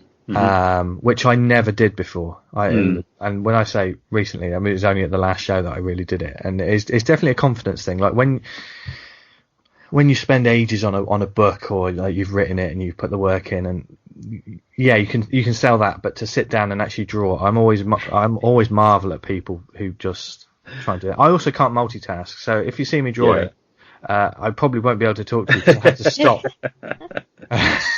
The thing I find, I completely agree with you. I've done sketch cards, over the years, and they're a bit, they're smaller, they're tighter, and you can, but I find the thing I find the most terrifying is when somebody brings a sketchbook over. Oh, yeah. And then I have, because somebody brought a sketchbook over in the Lakes, and I made the mistake of looking at who'd drawn on the previous page, and it was a Duncan Fegredo Hellboy sketch. I was turned into a gibbering, shaking wreck. I can't even remember what I drew now, but it wasn't what I intended to, I'm pretty sure. Yeah. But and it's strange, isn't it? That you've got all the time in the world at your desk, and if you don't like it, you can redraw it. But that doesn't happen when you're. I've also had that with True Believers in Cheltenham. They sometimes do like these sort of almost a jam piece, lots of creators draw on it, and then they auction it off at the end, and they have like all the guests. And I've been given the piece a couple of times, and I look at everything, and it's not so much flicking through the pages of a sketchbook; it's one page, so you can see all the amazing stuff that's already on it, and you think, cool. I'm going to devalue this so much. You're the one that's going to spill the ink over the Yeah. It's that terrifying moment. Yeah. Oh, brilliant. So, you've certainly got a lineup this year, haven't you? I mean, it really is. You've got some of my favourite people certainly going. You've got Dick Prolix, and you've got Russell Mark Olson. So, I mean, is it? Raechel mentioned you've got it's a bigger sort of lineup than previous years. Yeah, it's quite what's the word for it, Rach? It's stunning. It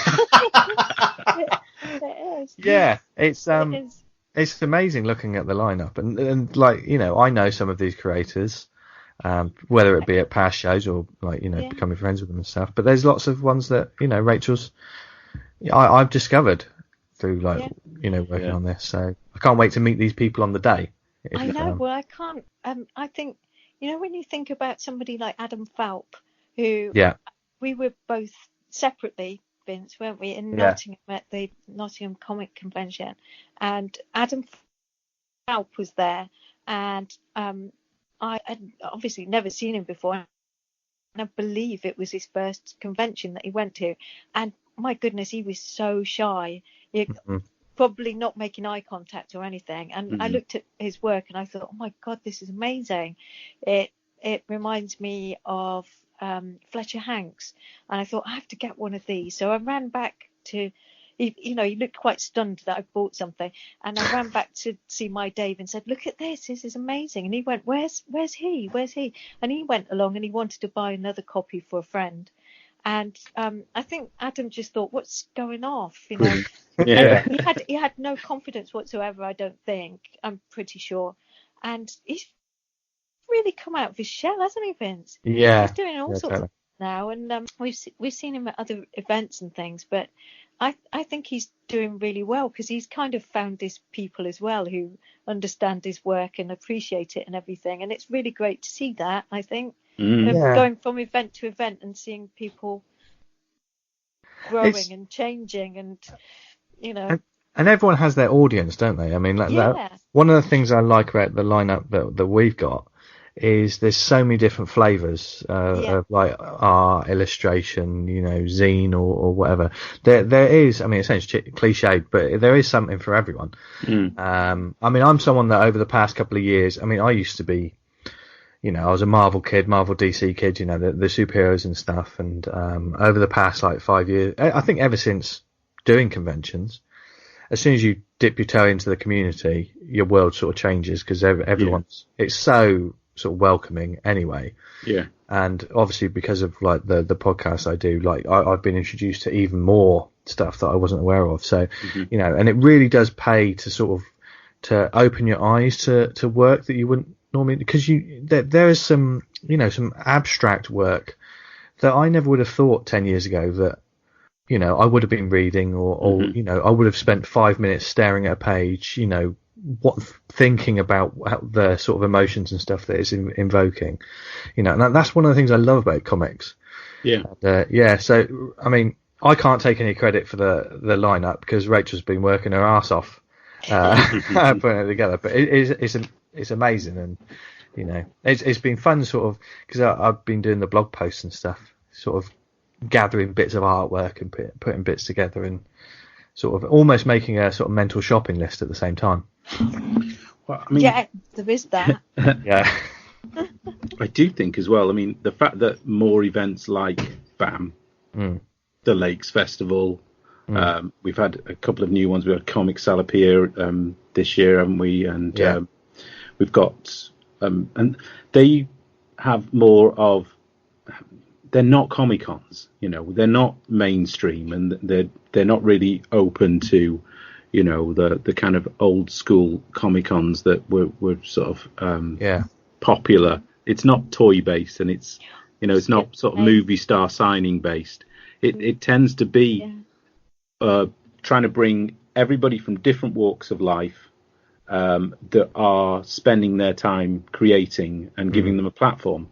Yeah. And that's when all of these different flavours come out, isn't it? I think the fact that people like yourselves are putting new events on gives, certainly people the inspiration to join in, and that can only really be a good thing, I think. Well, hopefully. I mean, I think as well, it's nice to see a lot more of these events be more spread out all over the UK as well. Yeah. Because I'm not local to London. I've always wanted to go to an LCAF, but LCAF's one of those things that's amazing. It's it almost is. We've got a similar kind of mindset, I think, for what those guys are doing. But there's not that much, there wasn't much of that about. And I know certainly the Bristol zine show that was going for how many years? Rachel, you visited that as well, haven't you? Yeah. I was saying earlier, I love that, and ideally I wanted to table there, but I never got accepted. Yeah. And now it is no more, unfortunately. So I went there a couple of times. Yeah, it was great. Yeah, and I mean, I think last year was the last one, wasn't it? I think last year was the first time I had ever been to one. I was always interested in it, and it was just heaving, and there was creativity everywhere, and that was an inspiring thing. When you see a busy show as well, that's pretty inspiring, and that's hopefully, obviously Bristol doesn't have that now. I know it's Shake. It happens in Bristol a lot, doesn't it, as well? You've been to a couple of them, haven't you, Raechel? Yeah. I've tabled at one of those as well. Yeah. So hopefully BAM will sort of fit into this nice little sort of space, a nice slot, because Bath doesn't so much have these sort of events, really, does it? I know there's the Bath Comic Con, but unless you want to sit on a toilet from Jurassic Park, there's not really. It's not really a Comic Con as such. Brilliant. Well, I mean, geographically as well, it's a nice little spot, isn't it, really, for you in terms of people getting to you and for you to be quite, accessible by a large amount of people as well. And, I mean, certainly me and Mark are coming, and I'm bringing my wife along as well. And, it's a great spot to be, coming to. So you can spend the weekend there as well afterwards, which is what we're planning on. So. Yeah, I mean, Bath. I've lived here for a few years now, and I don't know how long, Raechel, you've been here, but it's just a lovely city, just anyway. So, you can pop into the event, have fun, and then you can just go and have a wander around this wonderful city that we happen to be residing in. Yeah. Well, we better give some details actually, because it's on July the 13th, isn't it? Which is Small Press Day. Small Press Day, which is great. I mean, it's perfect timing. Yeah, which is good. I mean, I've never done a Small Press Day event. I don't know who either of you guys have. No, we the collective that I started in Swansea, we always sort of threatened, but we were so disorganised. It was always a shock. But, it was like 24-hour comic day as well. I always fancied doing one of those, but it just always sort of popped up with not enough. I'm like that with Inktober. I'd love to do that, and then all of a sudden it's like November. I'm like, what feel like you're halfway through. Yeah. Oh dear, I think I'd get the day one picture done by the end of the month, so probably. I managed one of those sketch challenges where they gave a list. It wasn't linked to anything specifically. I think it was just one particular day, and it was towards the end. You're just so pressured that you've managed to do 20 days, so you've got to make sure you. I mean, it's tricky because I used to a couple of years ago. I used to do every December. I did like a sort of advent calendar type thing where I just said, give me a character name and I'll pick a name out of the hat, and every day in December I'll draw a different character. And first year I smashed it. The second year I slowed down a bit, and then the third year I don't think I did it. Because you miss a couple of days, and then all of a sudden you're putting pressure on yourself to catch up and stuff, aren't you? It's that. That's the thing. Yeah. But you're doing so much now, Vince. You're on. You've got stuff on Twitter all the time, and it's amazing. So you can. Oh, thank you. You're not getting out October one now. Oh, great. You've signed me up for that, have you? I'm all right, great. You up for it? Yeah. Yeah. Well, so anyway, back to the event. Yeah. If you did, you could make a book ready for the December event. You see. So... see, she's already planned the December one. Scheduling, get the schedule in. So it's July 13th, Small Press Day in Bath, and where is the event itself? It's at the Comedia, which is right in the heart of Bath town centre. Right. So it's really easy to get to. So it's about 5-10 minutes if you walk slowly from the train station. So, but it's right in town and amongst all the shops and everything. So everybody should come. It's free to get in, which is always good. Mm-hmm. Yeah. Too right. There's going to be loads of us there with lots of different artwork, isn't there, Vince? Oh yeah. There's tons of loads of different stuff. And it's from 10 till 4. And like I say, the free entry ones, I think, because I've done little events in like sort of comic book stores and things like that. I'm not going to talk like I've done loads of stuff because I haven't, but I find that sometimes the free events are some of the most rewarding because people just come in and they literally don't know anything. You do get the people like, this is nice. Did you do it yourself? Yeah. You get that question, but you also. You get a lot more sort of families and stuff coming in as well. Definitely. People bring their kids in, and that's always brilliant to see because there's so much cool stuff for people to be introduced to, and you don't know where like the next sort of fan or sale will be or anything. Mm-hmm. Like, a free entry event. I mean, if people walk in there and they don't like anything, then they haven't lost any money. Do you know what I mean? Because a lot of these events, in Comic Cons in general. You're paying to get in to pay money to buy things. Mm-hmm. Yeah. And that would put me off if I didn't have much money. Whereas an event like this, you can just stroll in. Well, and you get a load of kids. Like, say, you just get a load of kids because kids haven't got £5 to go in. Yeah. But they are, they're going to be interested. Yeah. And, I love seeing the kids that are going around looking for the free stuff because, that's what you do when you're a kid. And absolutely love it. I give away loads of badges to kids just because if they're going to come to my table and just have a chat, then that's great. They tell me what they like. They tell me, what they're reading, or, they coo over your art supplies, which I always like, how many, oh, God, you've got loads of Copics, That'll probably be me. It's brilliant, but, and like you say, there's loads of families, and, there's nothing better than just having a chat. You don't want to spend all day behind a table, just silent. So no, I absolutely love the free events. I think you get a really good mix of people through the doors. And I like seeing the people that it's all completely new to them. Really, it's great. They've just taken a chance. So exactly. No, you need more of that. Yeah. And it is, like we say, there's so many different creators there that are coming from all over, and we're really honoured to be joined by all these amazing sort of creators. I can't wait to meet them, I know Paul B. Rainey's going to be there. I was super excited about that because I asked and I thought he'd say no. And he said yes. Wow. Yeah. Brilliant. Yeah, it's so good. And then we almost got to the point where we had to sort of like think, oh, have we got enough tables? Right. No, well, it did get frightening at one point where I thought, have I overbooked somehow? But I'd got an Excel spreadsheet because I'm quite organised, and I thought, I can't have overbooked. I've got a formula in there. But... every group needs it. Yeah, that's where we went wrong. We didn't have an Excel spreadsheet expert. Need an Excel spreadsheet. That's two words that strikes fear into my heart. Excel spreadsheet. Oh, that was our downfall, obviously. Brilliant. Do you want to plug the socials for BAM?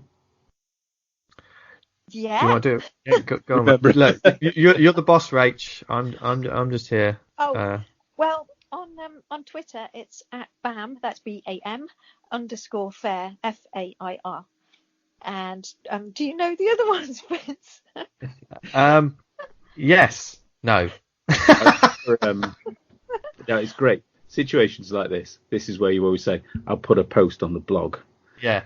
All the details, because let's face it, nobody's going to be listening to this podcast and writing it down. Yeah, thanks, Pete. No, if you give me 30 seconds, just vamp, and I'll be back. Because I know I've seen a PDF with it on. Right. I know I did have a video open earlier myself.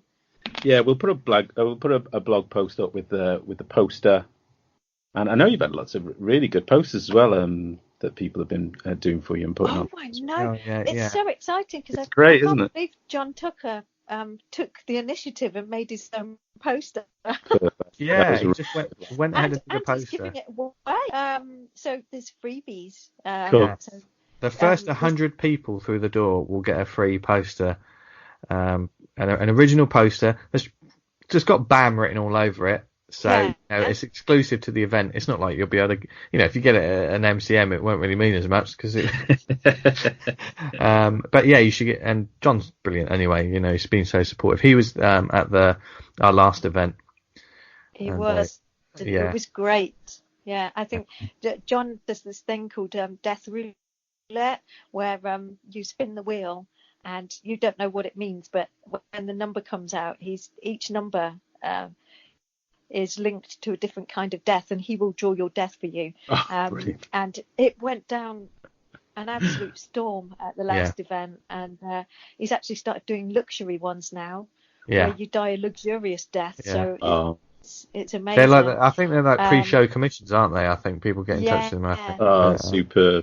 One of the sketch contest daily challenge that I mentioned that we did. One of those was draw your own death. So I drew myself face down in a giant pint of Guinness. What a way to go. That's what I thought. If you're going to choose, that's the way. Yeah. So that's a freebie. We'll have some more in the lead up to it because there's going to be some. There will be. There's more blog posts to announce. Tony said that there's some freebies as well, and there's he's possibly got something. The No Brow, I think No Brow are going to have a couple of things that they're going to announce. Which is exciting. Yes, yeah, because their books are all amazing anyway, especially like things like Hilda and things like that. That'd be brilliant. Yeah, so there'll be Hilda dolls. And lots of people have got new publications as well, which is exciting. Yes. Which is why we need our spending money. We all know what we need to buy. I'm saving my paper round money for it as we speak. Yeah. So, but if people want to follow us on social media, Twitter is @BAM_fair. Instagram is @BAM_comic-zine art fair. And Facebook is BAM Comic Zine Art Fair as well. And the blog is bamcomicfair.blogspot.com. Perfect. So, seamless. Thanks, It's almost like I was reading it. Awesome. Well, I can't wait to see you both in back, and I hope lots of listeners will join us there. It's going to be a heck of a day and hopefully a heck of a weekend. So thanks for coming on. Thanks for having us. And I'll see you soon. Yeah. Brilliant. Thank you. See you in a few weeks. Cheers. Yeah. Bye. See ya. Bye. Thanks for listening. You can find me at thismanthispete on Instagram and Twitter, or contact me and find links to my comics at thismanthispete.com.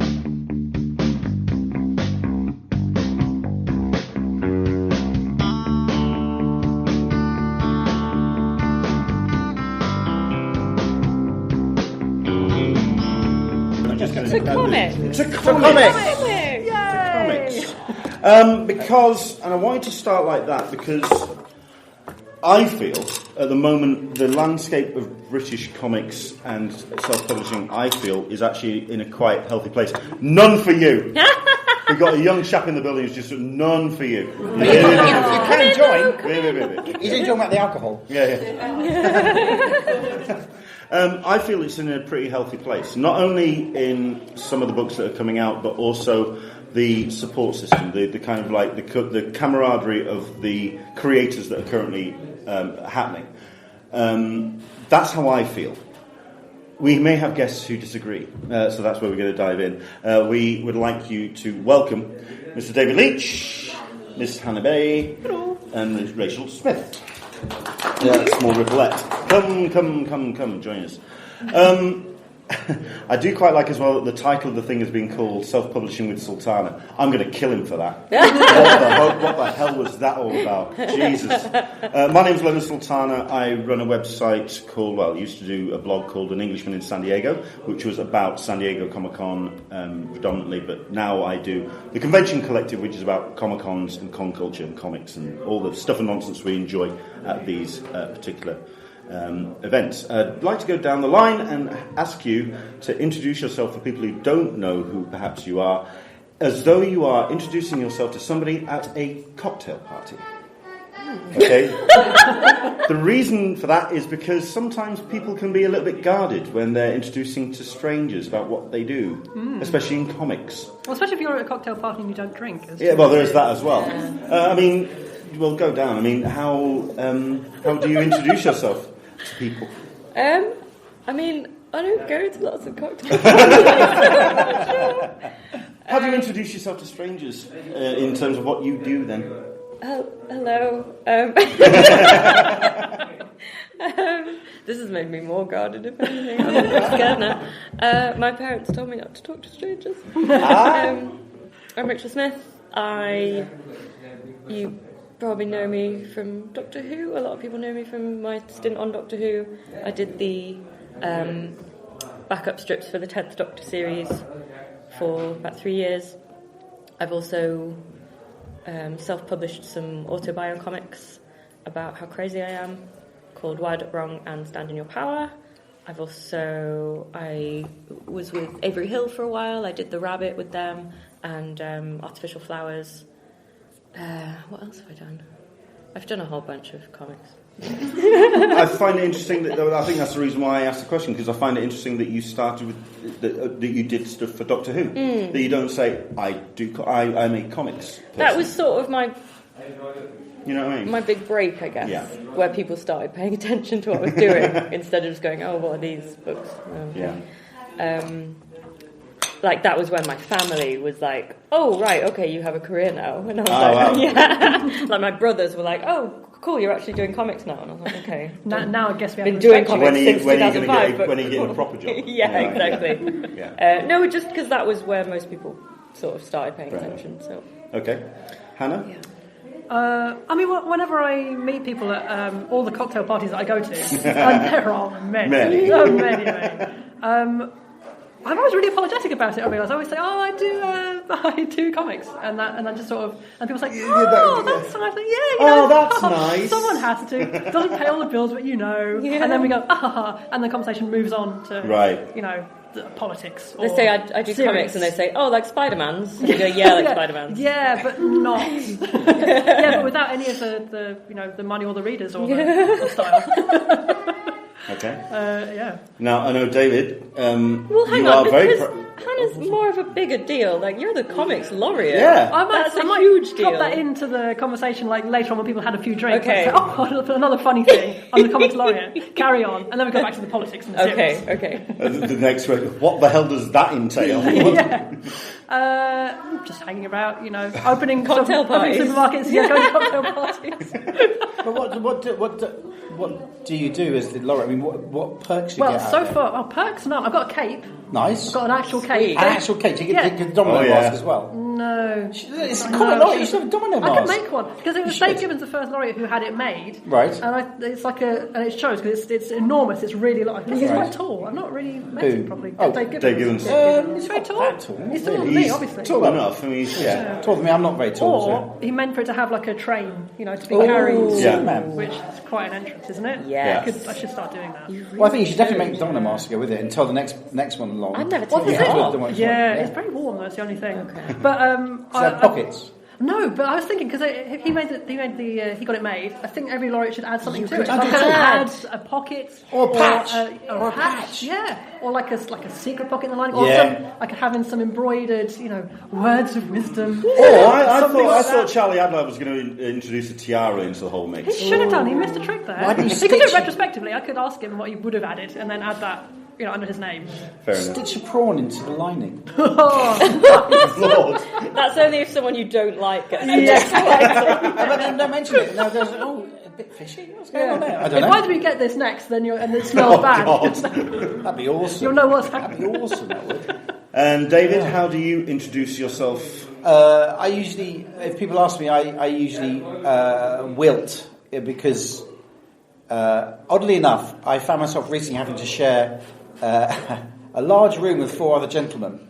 We were all in the same. We were in hospital. Okay. And it got round to, what do you do? And I thought, oh God, no.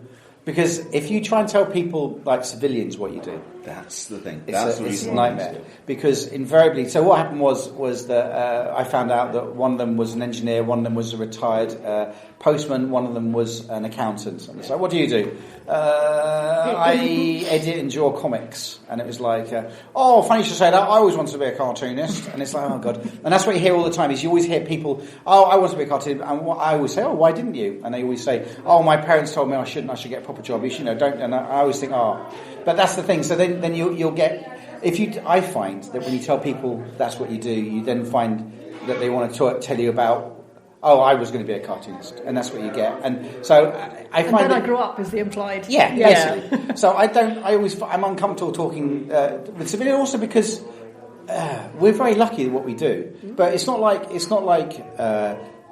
job to us. It's our lives. So it's something that we don't think about it as a job, So I'm always uncomfortable because most people you meet are doing jobs they don't genuinely like. They do it because they have to live. So we're very lucky that we have jobs that actually provide us with an income, so we can actually do what we love, and that tends to make me feel uncomfortable because I feel like I'm not. I hope I don't come across. I'm not trying to be arrogant at all. I just feel uncomfortable because it's like I'm doing something which I absolutely adore, And so I feel sort of embarrassed about it. So I mean, the phrase imposter syndrome is used. That's all the time. Is that all the time? Because the thing I find interesting about all three of your answers is, as you're about to say what you do for a living, that you're also automatically thinking of the excuse of why you're saying that. It's not so much an excuse. It's just trying to do it in a way that doesn't come across as if you're being arrogant and you're being cocky, or you're sort of like, oh yes, well, because it's not. Because ultimately, I don't know about you guys, but I am completely unemployable in any other sphere. I genuinely am. I mean, there was a point in my life where for 2 years I had no work at all, and I applied for anything I could find. I couldn't even get interviews to work in bookshops, and I'd worked in publishing. So there is that sort of sense that yes, I can do comics, and I can do comics, but I can't do anything else. I'm literally unemployable. And I even have a song I used to sing during those 2 year period, which is, I'm unemployable, I couldn't get a job if they gave them away. Yes, I'm unemployable, that's me. Wow. I do like how there's actually... I do quite like there's almost a dance routine as well. Yes. I saw the flourish at the end. Yes. Okay. I won't sing my song about marketing. We'll leave that one alone for the end. That's for the end, yeah. Okay. So I raised a glass to comics and I said it was in a positive space. Do you agree? Do you agree with what I feel in terms of my sentiments, especially when it comes to self-publishing as well?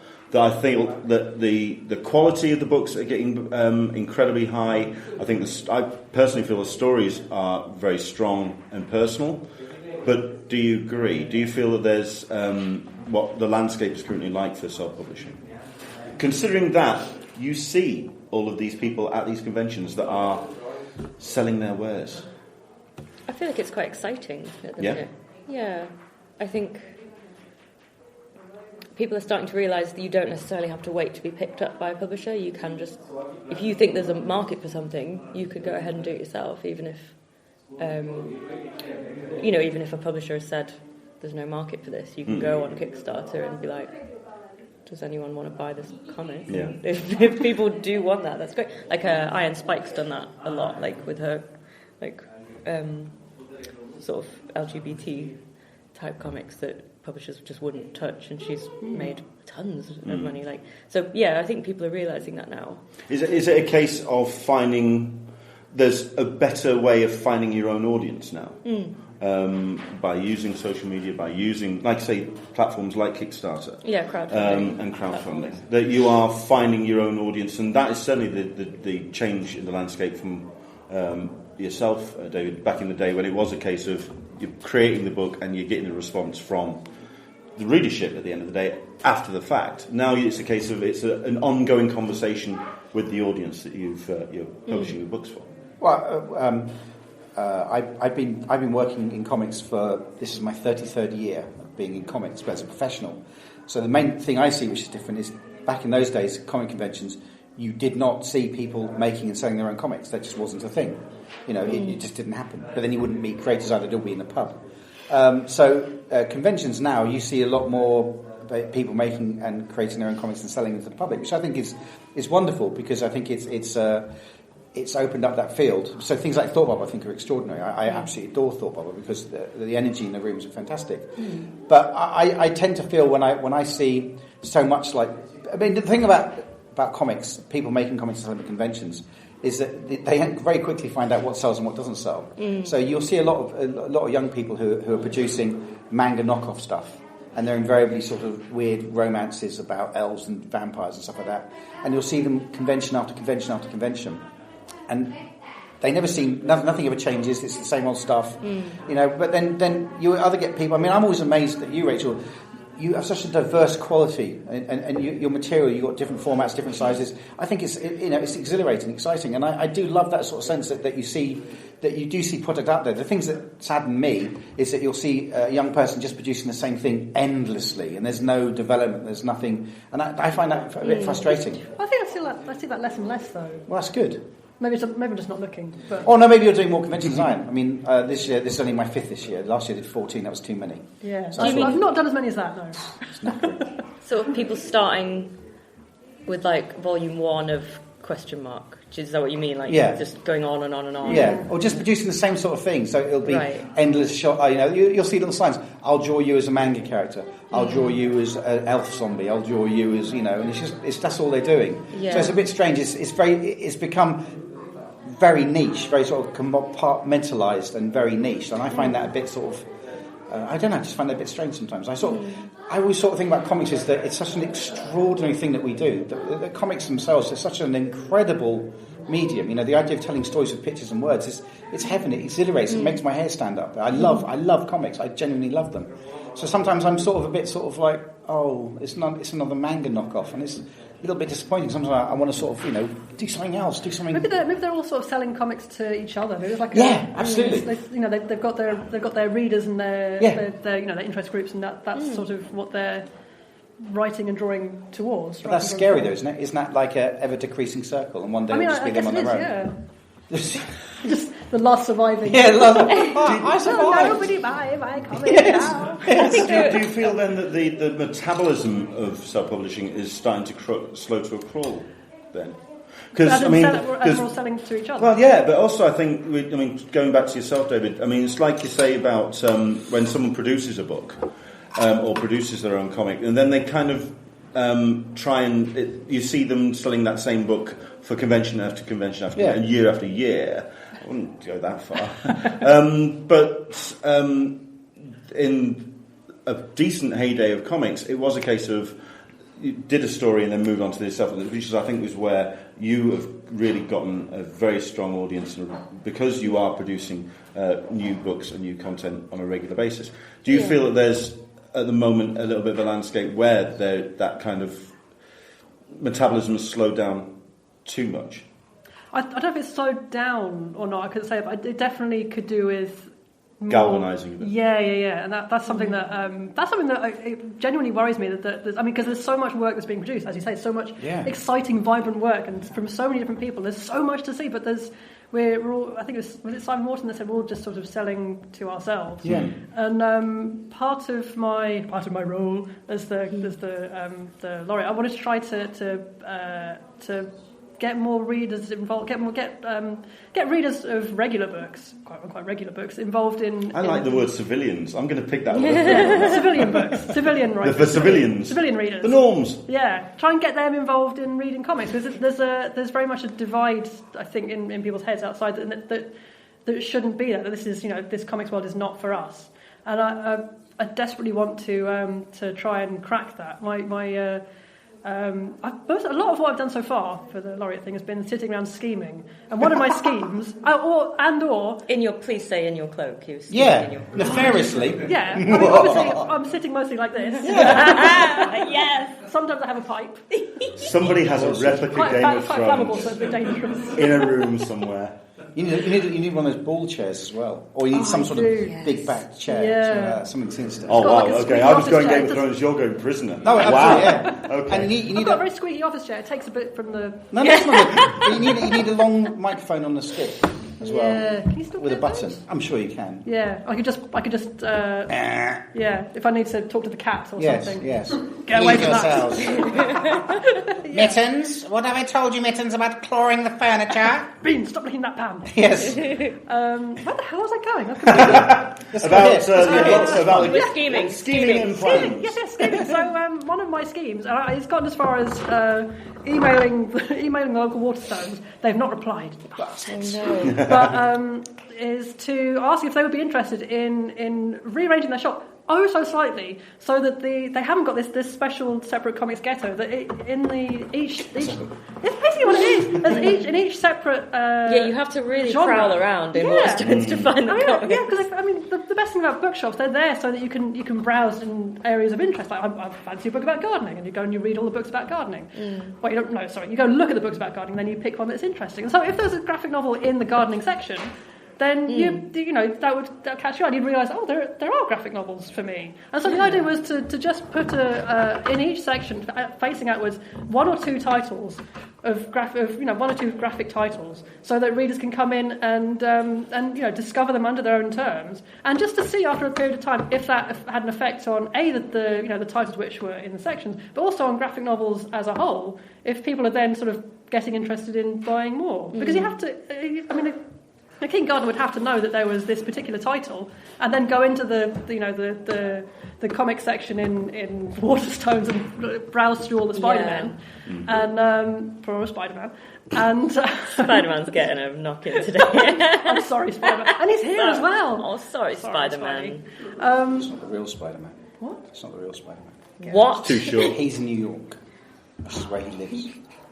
Well, just saying. I'm going to take it up with this imposter that's I would, yeah. prowling around. Beat him up. Yeah. I get a bit of a bugbear how they, and some comic shops do this as well, they separate all the manga as well in Waterstones. Yeah. And it's like, why? You wouldn't separate all the books written by French people. Yeah. Like, why are you differentiating? I don't know. Some comic book shops do that as well. Yeah. And so they created like an international section. It just strikes me as a weird thing to do. I had a quiet word with the local comic shop about it's not there anymore, but they did have a separate section for female creators. Which no, and I had to send them and say this is not great. They're so disgusted. Look, they're just leaving. I've had enough of this. I've got to go have a word with these people. But and they replied and said, but people do browse it. It's like they're probably browsing it out of shame. And then I had a friend who went in and said, "Oh, but your books are in there now." It's like that was not why I was emailing. But I quite like. Oddly enough, I quite like it. It's like in Waterstones, you'll have sections for LBQ books. You'll have an extra section for that. Yeah, I quite like that. I find that interesting because when I go, and the shines a spotlight. Yeah, yeah. But isn't that the same for like having a manga section or having because I'm. But the manga is the style; it's not the content. I know, but it might be. But you'll have kids that only read manga that don't like anything else. So maybe having all the manga together just means that the kids will. Well, but maybe they would like other things if they were mixed up a bit more. Like if they like manga about romance, maybe they'd like. But look at the way the manga designed. But if you look at the way manga designed, they all got the same spines and all that, and they all look nice on the same bookshelf. Okay, well that's an OCD thing. I'm looking at it from the Waterstones point of view. To me, it makes sense. They've got this section which is then set up for comics readers or manga readers. I mean, if you're a big manga reader and you want to discover more manga, you go to a comic shop to have a proper delve. But I think the way they need to set it up is to bring in more readers who are from outside of these particular. Who haven't come into the shop thinking I want to read a comic today. I wonder what there is, which can't be that many. When you guys were kids and you found comics, isn't it true that you just devoured any comic you could find? Yeah. You didn't care. No. See, I did. Spawn. It put me off. Well, Spawn. Yeah. I got into comics. I mean, I was really little. I mean, I've still got the very first comic book I was ever given. I've still got it because it has an impact on me. But as soon as I found comics, I was obsessed by them, and I would go out and buy anything that had comics in it. So I've got a whole section at home in one of my bookcases, which is just full of different types of examples of newspaper strips. Yeah, little formats and like all the Mad books. I didn't care what it was. So if I'd been a kid and I went into Waterstones as a kid, and all the comic books were mixed up everywhere, I wouldn't find them. But having a whole comic section, I just think is... Hannah was just saying like a couple. Oh, okay, yeah. I think that should still be a section, but I think that's a great idea, by the way. I think the idea of seeding it and sort of like leading people back. That's the term. I think that's lovely. But I do love the fact that... And what's amazing is, if you look at Waterstones, is how much the comic section has grown from one little shelf to a whole rack now. That's fantastic. Which is great. Yeah, that's great. It's quite hard to find things in it. But it is great. And also their buyers, you've got to talk to their buyers. When you actually meet the buyers, they don't know what they're buying. Well, that was going to be my next question, because obviously the title of the panel was self-publishing. Yes, oh, we were talking about that kind of selling to yourself or selling to other self-creators, creating their own little audience. Getting self-publishing books out to the norms. Civilians, the sibs, from the comics trenches. How? I mean, for yourself, Raechel, how's that proven to be a challenge? We're talking about getting books into Waterstones, for example. I mean, is that even remotely on the cards? You need a good relationship with, is it Gardeners that do Waterstones? I think it is. Yeah, I think it is. Gardeners is the distribution company that does Waterstones, and they're pretty impenetrable for little old me. Not so much for like publishers, but for independents, they wouldn't really give me the time of day. If you don't have, you need an ISBN number before you could even get a book into Waterstones as well. So most of my books do have that, but even so, it's. They don't really want to talk to individuals, which I kind of don't. I understand because they're a big company. They want to deal with lots of people at the same time. Getting into small independent bookshops, that's different. You might be able to do that. So my self-published books are in most independent comic shops in the UK and some in the US. But that's cultivating relationships over a long period of time. It's that. It's something that you kind of brought up when we spoke the last time I did an interview with you. We were talking about the various different platforms and the different approaches that you have in producing your books. And you brought up Unbounders. Yes. Yeah. I'm not too familiar with that particular platform. How does that work? So it's Unbound. Unbound, sorry. Unbounders is their Twitter. Yeah. How does that work then? So Unbound works like a crowdfunding platform, but it's long. It just goes on until you're funded. Okay. And they tend to need a lot more money than Kickstarter, right? Because they're a lot more ambitious. Like my book with them is going to be 200 pages, and it's going to be hardback, and they're going to do like actual proper marketing and stuff, which I don't really. The response there from Hannah. Ooh, hardback, yeah. Nice. You can have end papers as well. Oh yeah, and top and tail tags. I don't know what that is, but yeah, probably. It's a little thing that you get at the top of a book, which is like it's like fabric. It protects the binding, and you can actually the top and tail. I don't know if it's tags, but they come in little different colours and stuff. They're very nice. It's my favourite part of the book. I'm going to tell him I want that. my head of production always rings up. So when a book goes down to production, he always rings. He says, "You want to come pick some tails?" It's top and tails. That's what it is. Oh my god! Top and tails. Do you want to come pick some? And we got a book, and you go through, and they've got all the different types, and you can get like solid colour. I always go for stripes. I like to try and find colours that it's great fun. Well, surely a proper book is one of those with the bookmark. The bookmarks. I live for a bookmark. I had to go sit down in the corner for a minute. I like end papers. I love picking end papers. I haven't had any. None of my books are hardback. Because they just get too. They're too short and it just gets too expensive. Yeah. I've had a hardback. Yay! Mine are just too short. So we started off saying that I felt that it was in a good positive place. Which do you think has been the biggest positive from publishing your books? We'll start with yourself. What's been the biggest thrill of getting your book published? Oh, getting them in all the boxes.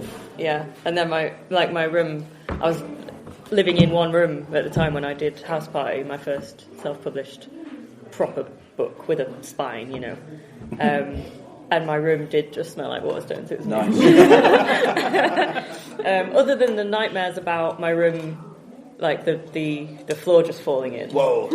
Other than that, it was really exciting, like getting them and opening the first box and just being like, "This is my baby! I made this. This is amazing." Were you tempted to just make a bed out of them? Oh yeah, I actually made a table out of them. Yeah. Nice. Yeah. I was like, where am I going to put them? Where am I going to? Because you need to hide them sort of. Yeah. Together. I was like, no, I'm going to make things with them. So I put a tablecloth over a bunch of them. It was amazing. We've got this issue at the moment. It's ours are a climbing frame for the child. Ah, okay. Fair enough. Yeah. Nice. Because you read a lot as someone who kind of like observes the industry almost as an outsider. We hear about the stresses and the strains and the hard work and the pressures on personal relationships and the general. The negatives of putting the hardships of putting a book together, but that's why I wanted to ask about the positives of getting something made. For yourself, what was the first time that you had something where you just went, yes? When was your first fist pump moment for income? I think it was like before my first book, Britain Like, before it was finished. I was working on the front cover for it on Photoshop. And it just the whole thing, because I'm so slow. It's just been this long slog. And by the time I'd done the cover, it was at the very end. And I just arranged all the elements to how they felt right. And I went, yes! And then immediately burst into tears. Because it was just such a moment. It just felt like it all come together so neatly. And then I had to do edits after that, which is annoying. But it felt like at that moment that it was all just it crystallised. Crystallised. Yeah. Yourself, David. When was the first time in your comics career when you actually went, yes, this is? Well, it wasn't self-publishing. I mean. It'd be the first time I ever saw one of my comic strips. Actually, that I'd actually. I mean, when I first saw my very first Psychogram in print, that was amazing. That was an Oink, and that was my first professional character that I'd created and I'd written and I'd drawn it. And to pick it up, to go into Smith's and to buy a comic with my comic in it was wonderful. And I'd done other things, like I had cartoons in local newspapers. But to do that comic, I think every time I see my work in print, I'm thrilled because I've got it in print. It's wonderful. But self-publishing, it doesn't have the same thrill for me because I've done it. So the thing about getting published by someone else is that someone else likes what you do so much so that they pay you for what you've done and then they print it, and that's like wow. But for me, I get a kick nowadays. I love selling my comics at conventions. The mere fact that I've got a whole spiel and banter that I do when people come to my table, and if I can hook somebody and I can make them laugh, which is what I always try and do, and then I sell them a comic, I'm absolutely thrilled with that. Just selling one comic makes me giddy because it's like I've connected with that person. And the whole reason I'm a cartoonist was because I want to make people laugh. I want to tell stories. That's the only reason I do it. There's no other reason for it. I would still do it even if I wasn't making money out of it because I like that. I like that telling of a story. That's what motivates me. So I get a thrill out of that. But the self-publishing is just a means to an end. It doesn't really. If anything, if I'm being really honest, they feel less than real because I'm doing it. And I do, even though I get to keep all the money I make, blah blah blah. I really do. I would love to be some sort of get a contract with someone who'd actually pay me and say we want to publish your books. And I wouldn't have to do all the hard work. I could get someone else to design it and all the rest and print it and so. It shouldn't feel any less real though, because people are buying them and loving them. I know, but the for me, I feel value like of that isn't any less than the value of someone publishing it and loving them. Because I'm doing it, no one else is. Because it's like if you self-publish, then you can do whatever you want. I heard a great thing. There was a Fleet Street editor. I can't remember his name now. And he was explaining why the internet was a bad thing. And there is a sense that I actually agree to a point, which he says that in the good old days before I am paraphrasing massively, and I don't know his name, so I can't give any reference or any evidence. But what he basically said, it boiled down to the fact that in the good old days before the internet, editors were what stood between the general public and lunatics. Is that basically editors would decide what would get printed. So that, if you sent in the most ridiculous letter to the newspapers, they wouldn't print it because it'd be ridiculous and mad. But now the internet has allowed everybody to have a voice, and so everybody thinks that their voice should be heard. And that's what I find. So self-publishing my own comics is if I draw 22 pages of a comic and I print it, I can sell it at conventions. But isn't that kind of amazing that we can do that? We can do what the heck we want. No, is it? No, because I like. No, I tell you why. For me personally, it's because if you give me a wall, I will bash myself senseless on that wall to try and find a hole through it. I love having something to fight against because that's where, for me, my humour comes from. Is I like a barrier. So if I'm with an editor, and I've done this a few times with his Lloydship, David Lloyd, where I pitch some ideas for Psychos, and he's gone, that's too much for us. We can't do that. And I think, okay. So I'm always trying to find. Where's that bounce point? Where can't I go any further? If I'm doing it just for me, my comics would be genuinely the most horrific things on the planet, and they wouldn't be funny. They'd be evil and demonic and dark, and I'd feel really depressed when I finished them. And this is coming out. Well, I mean, I did one recently. Visit his table today. I did one recently for Aces Weekly, and David got in contact, and he was really concerned because he felt it was going in areas that. And I said, no, trust me, it's okay. And he goes, okay, because at the minute I'm a bit concerned. And then when he saw the punchline, he was like, okay, I understand that. But there was that sense of wow, but that's what I love. But if I'm doing it for myself, I'll just keep pushing until there's nothing. I want to bounce against something, and if I have a publisher or an editor, then I'm playing with that editor, and I'm finding I like boundaries because I want to break them. What if you collaborated with someone on a self-published thing that was someone who has that kind of you have that kind of relationship with where you're both aiming towards the same thing, but you're slightly at odds in your approach, or there's someone to keep you on the straight and narrow. Would that appeal? Or find the most prudish, sensible person ever and collaborate with them and just fight forever. No, I'd never get it done. And then turn it into a sitcom. Yeah. With self-publishing, then, with that in mind, do you think that the audience becomes the editor purely because then the books don't sell? Because you feel that, you say that everyone's getting their voices heard and everyone's getting their books published, but surely the end result is getting the books sold and actually getting them into the audience. Because that was the next question I was going to ask and get into. In that there's two aspects, I feel, with comics now, and especially with self-publishing, that you have to be a creator and you have to be a salesman. Yeah, absolutely. How do you balance that out? How do you how do you feel that's improved over the years, your selling technique? Like at conventions or? Yeah, the conventions, online, is it because you do have to kind of sell to an audience? How do you feel? Because your books are very autobiographical. They're talking about very personal subjects. That's the creation, but then you have to get out there and actually engage with people. How does that balance out?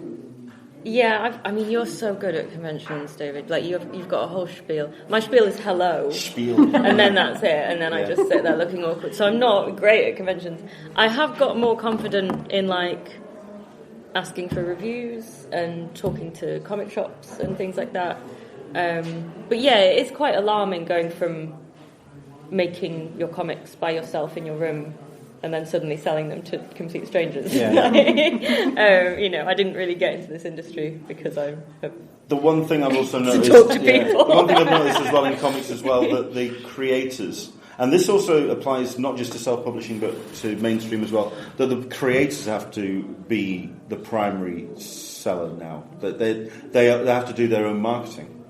Yep. I think that depends. If you're self-publishing, then absolutely. You have to do everything. But even for the mainstream, that's why you see these accounts for artists and writers for DC, Marvel. Everyone does. Yeah. It's almost like the mail out. The weekly mail out from the... Well, Titan, I work for Titan, my day job, so one of the things that we want with our creators is that they have a strong media profile, so that we want to know that they're active on Twitter, that they're active on Facebook, that they have a good following, because that means that you'll get more sales. And it's becoming much more and more prevalent all the time, is that, you're a writer, you've got credit, what's your media profile? How strong is it? Are you keeping up to date with it? And that's becoming... Is that just the nature of the beast then? Or do you feel that's a negative thing that so much pressure is put on a creator to become that? I don't know. Me personally, I'm quite outgoing and quite gregarious, okay? And I love selling to people. I know it's weird, but for me, there's nothing I like more than standing up, because it's not me. I'm putting on an act, so I love it. I fall into it very easily. It's not a problem for me at all. And I realised quite early on when I was selling my stuff that if I sat down at the table and smiled at people, I didn't get anywhere. If I stood up and saw people and waved and made signs and did silly stuff, I get them over. And I know that if I can make someone laugh and I can show them my work, if I can get them to laugh 3 times with my gags, my comics, chances are 9 times out of 10 I'll sell something to somebody. So I'll carry on doing that because I'm there to make money. So that's why I do what I do. But then I love it. I actually get a buzz out of selling to people. I actually find it because I'm not going to necessarily meet these people again for maybe another year. So I can be as wacky as I like. It's fun. It's good. It's not fun for the people who sit next to me. Because you get to hear the same gag over and over. So I've got gags for when I'm showing my work, I've got gags, I'll turn the pages and all that, and I've got setups and I can, and all that. So, but I'm playing the audience. And I think that's important. I think that's become part of being a cartoonist now, is that you've got to be strong enough to be a personality, because we're cartoonists. We should be larger than life, because we're, Being larger than life kind of, sorry. No, it kind of goes with the kind of work you make, though, absolutely. As well. Yeah. Yeah, people would expect that. Yeah, and it's fun. Why not go for it? I do really enjoy selling books. Yeah. I really love coming to conventions and selling my work. Yeah, I just meeting people. Yeah, meeting people. I love that. I do too. But but Mac, I think you were right about the becoming a salesperson, because even though I'm not self-published, I have no right to be on this panel, and I'm sorry. Get out. I don't self-publish. I don't even make comics. I don't deserve to be on this. You're sharing. You brought this recording equipment. I'm not even David Leach.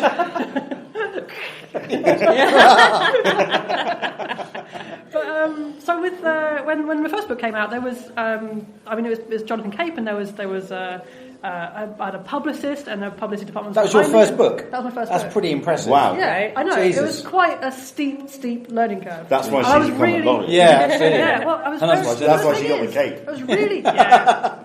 I wish I brought it. I wish you had too. So sorry. I'll draw a picture of it. You should definitely, please do. I'd like to see that. Sorry, I keep talking. God, what was I saying? Oh, selling. Selling. So there was. And it was good because I didn't have. I was incredibly, really shy, really introverted. Had no real interest. Seriously, wow. I was as a child, I was really shy. I'd whisper answers to my friends, and they would put their hands up in classes because I was just a shy person. Look what happened. Yeah. You know to be true. I know. Dude, we're on a comics panel. Yeah, I didn't say that to anybody in this building. It's brilliant. Yeah. So I had, it was quite a steep learning curve. But when the next book came out, there was less interest in promoting comics, and there was so nothing really happened.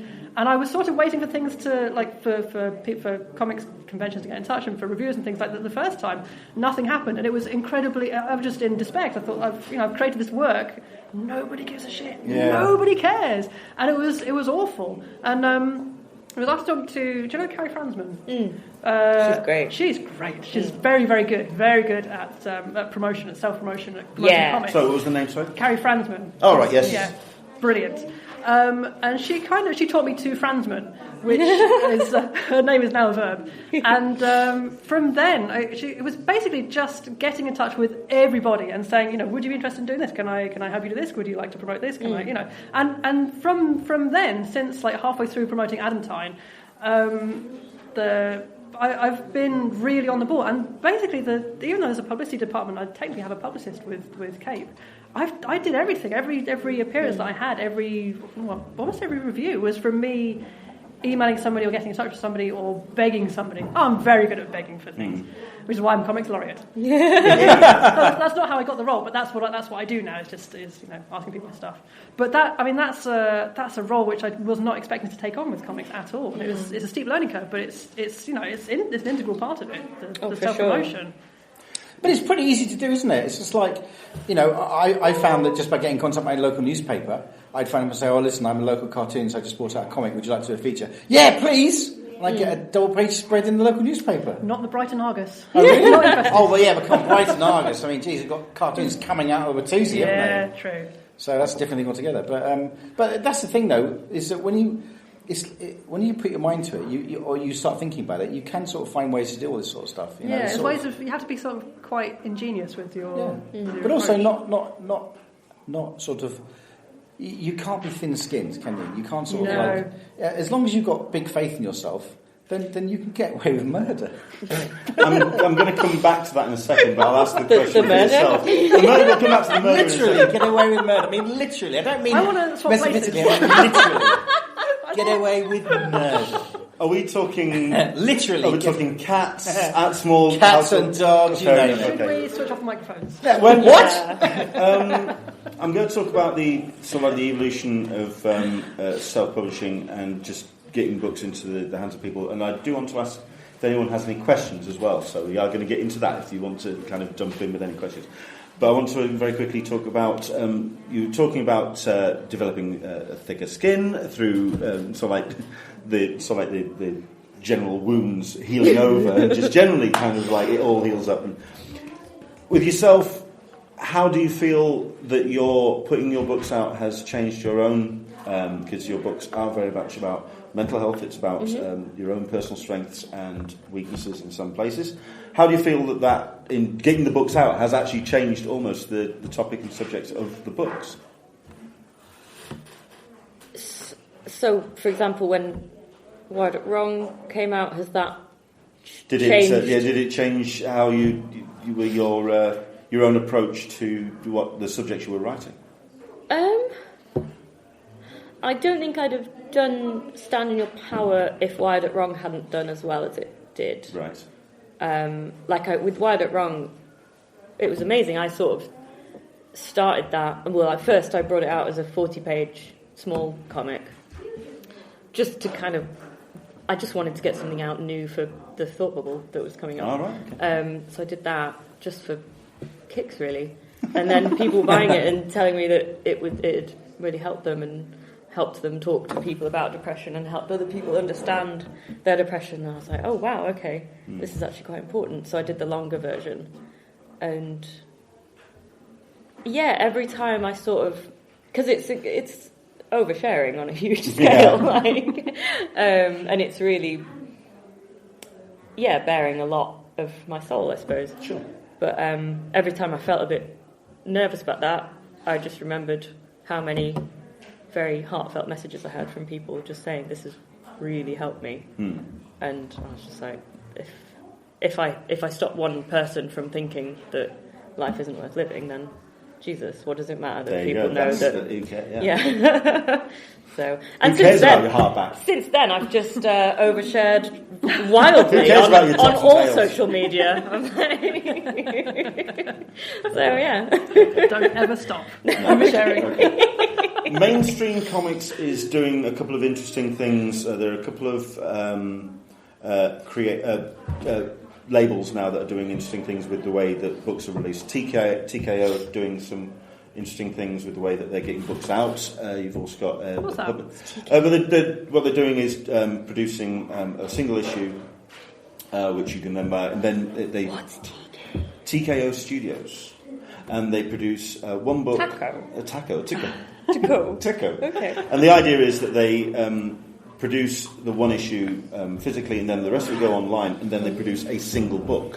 So you kind of like get a way of testing. The whole idea of testing it out, and then you can buy the whole thing in one go, bang, done and done.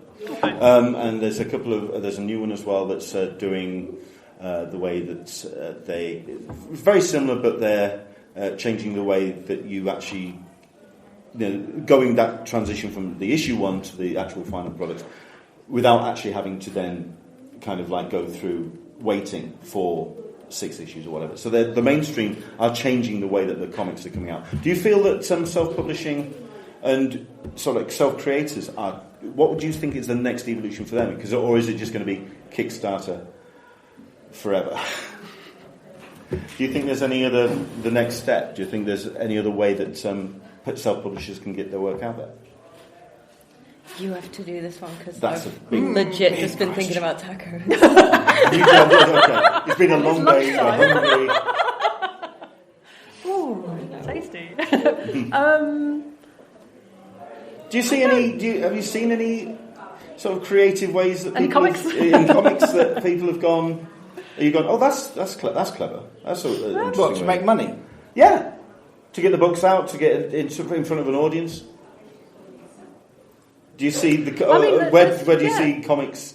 Well, something that is not quite related, but it kind of is. Something that I've always been really interested in is the way that graphic medicine has bloomed as a kind of a subgenre. Because the way that that's worked is to have comics, but then to reach out to medical practitioners and people suffering with certain medical conditions, or people who are related to people with medical conditions. Like around That's the interesting. Yeah, and they have a huge readership, and there's a lot of like an academic side of things. There's a lot of civilians around it, and what they've done is they've reached out through the actual content of the work that people are producing. And that's, I think they've got their conference coming up in Brighton. It's like the 10th one. But it's a huge international thing, and it's a really big deal. And I wonder if that's always impressed me. And I wonder if the way that people reach out through the content, like people sort of banding together through similar content, and finding readerships in that way. Right. Becoming more niche in a weird way. Yeah, in a weird way, yeah. Because that's sort of how all content is. So like creating niches in comic book shops and sort of laser focusing. But that's almost how all content is at the moment. It's all becoming very, very niche. But because we can, there's almost all the algorithms which say if you like this, then you will like this. And there's people who recommend things, and you can chat to people about, I like this. Well, I recommend this, and you can find your as an audience, you can find your areas. Rather than having to watch, Mrs. Brown's Boys over and over, because that's all there is, like a big, broad thing. Although there are some people who like that show. Yes, I'm sorry to... I'm not one of them, but I've been told that there are people who find it hilarious. I've heard. Yes, but nursing homes are full of them. Harsh, but fair. Okay. We'll put it to an audience now. Any questions about self-publishing, especially, have we got anyone who actually is a creator in the audience? Anyone creating books? We've got someone at the back. I'm sorry I just recently came into It's okay. I did. I thought, this phrase, done to a T. They say, how you like your steak, rare, medium, and so on. They say, I've done this, what I've done. If you think just the amount has been just to suit you, really suits you, done to a T. Mm-hmm. Great for me. So I did a thing like, what about saying to somebody, here's an example, would you like me to do the full thing? And then you pay me a thing, money earner, really, but for a good aim. And I like to say, part of what I try and do is what we're just saying about helping people with very urgent issues for today. That's generally what good advice. That's the point of what we're doing before. But I thought, if you like a little bit of a taster, and if you agree with me, so it's initially people I know well, and I will do the full thing. If you have the money, because I have very little money, so if you truly believe in what you're doing, and say sufficient money, only not massive, a lot of money, but enough money to finish like a comic or a book. And then you can have that when you've paid up front. I thought there must be people obviously trust me. And I'm just thinking about new ways of doing things. I've put 2 or 2 letters with no reply, so as yet nobody's biting, but I've only just recently thought the idea of. But, can I ask who are you sending the letters? Who are you sending the letters to? Well, it's people I know very well. Oh, right, so you really are kind of... The people who I know, but they're not... I don't know why they're not... some of them are elderly, so these people were elderly, so I think it's the amount of money that they have. They don't feel... I've not really asked them, they never said anything, so... But it's only very recent, so I think, don't be discouraged, because it might be they haven't got the money. So I'm not going to give up on that. I find that interesting. Small-scale crowdfunding. Patreon. Yeah. Because what it sounds like, you're very much. I'm not going to say limiting the audience, because you're picking the audience that you're sending the letters to. Whereas certainly with the successful crowdfunding, where it's almost sending out the net, and it's just catching as the biggest audience that you can. Okay. There's a website called Patreon you should look at. Patreon. Patreon, okay, so that's... I've never used it, but the idea is that you get people to sponsor you, so that they actually give you a small money each month that helps you... Well, let's quickly talk about those, because those are the various... Talking about the different platforms, really, because Kickstarter is very much about, it's goal-orientated. You're creating a product... and you are convincing people to invest in that product, which will then eventually get produced. There's a reward system for the amount of money raised towards that particular topic. Patreon works slightly different in that it is more of there's no end goal, there's no end product as per se, but you are kind of like gathering an audience, and they will support you on an ongoing basis. And then there's one you guys mentioned where there's no. It just keeps rolling. Unbound, yeah. But that's sort of that has like an editor. Yeah, that's a publishing company, but it works. Publishing. Yeah.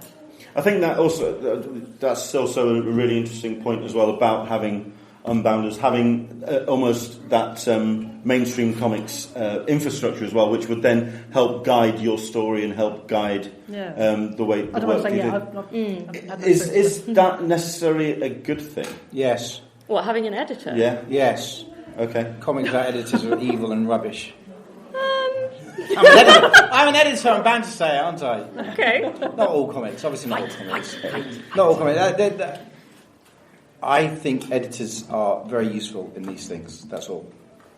You don't have to listen to them, but I do think that they can help to... They're little things that maybe creators don't pick up on. So a good comic editor would know things like serif dies or good typefaces, that sort of stuff. So they can be very helpful in terms of the physical creation of a comic, the physical way that a comic looks. So I'm bringing other team members in as well, like you say, for letterers, colourers, inkers, anything. But it's different. If you're dealing with creator-owned comics, usually creator-owned comics are created by the the owner. Yeah. So they don't want to have other people involved. And that's a whole different relationship then between between the editor and the creator. But if I as an editor am working with a team of people, then I'm hiring those people to do a project. So I'm managing the project. But if I was working with a creator-owned, and I do creator-owned comics where I'm the editor, I do one with Roman Dirge, he does Lenore, and I'm his editor. So my job there is basically, please Roman, send me some artwork.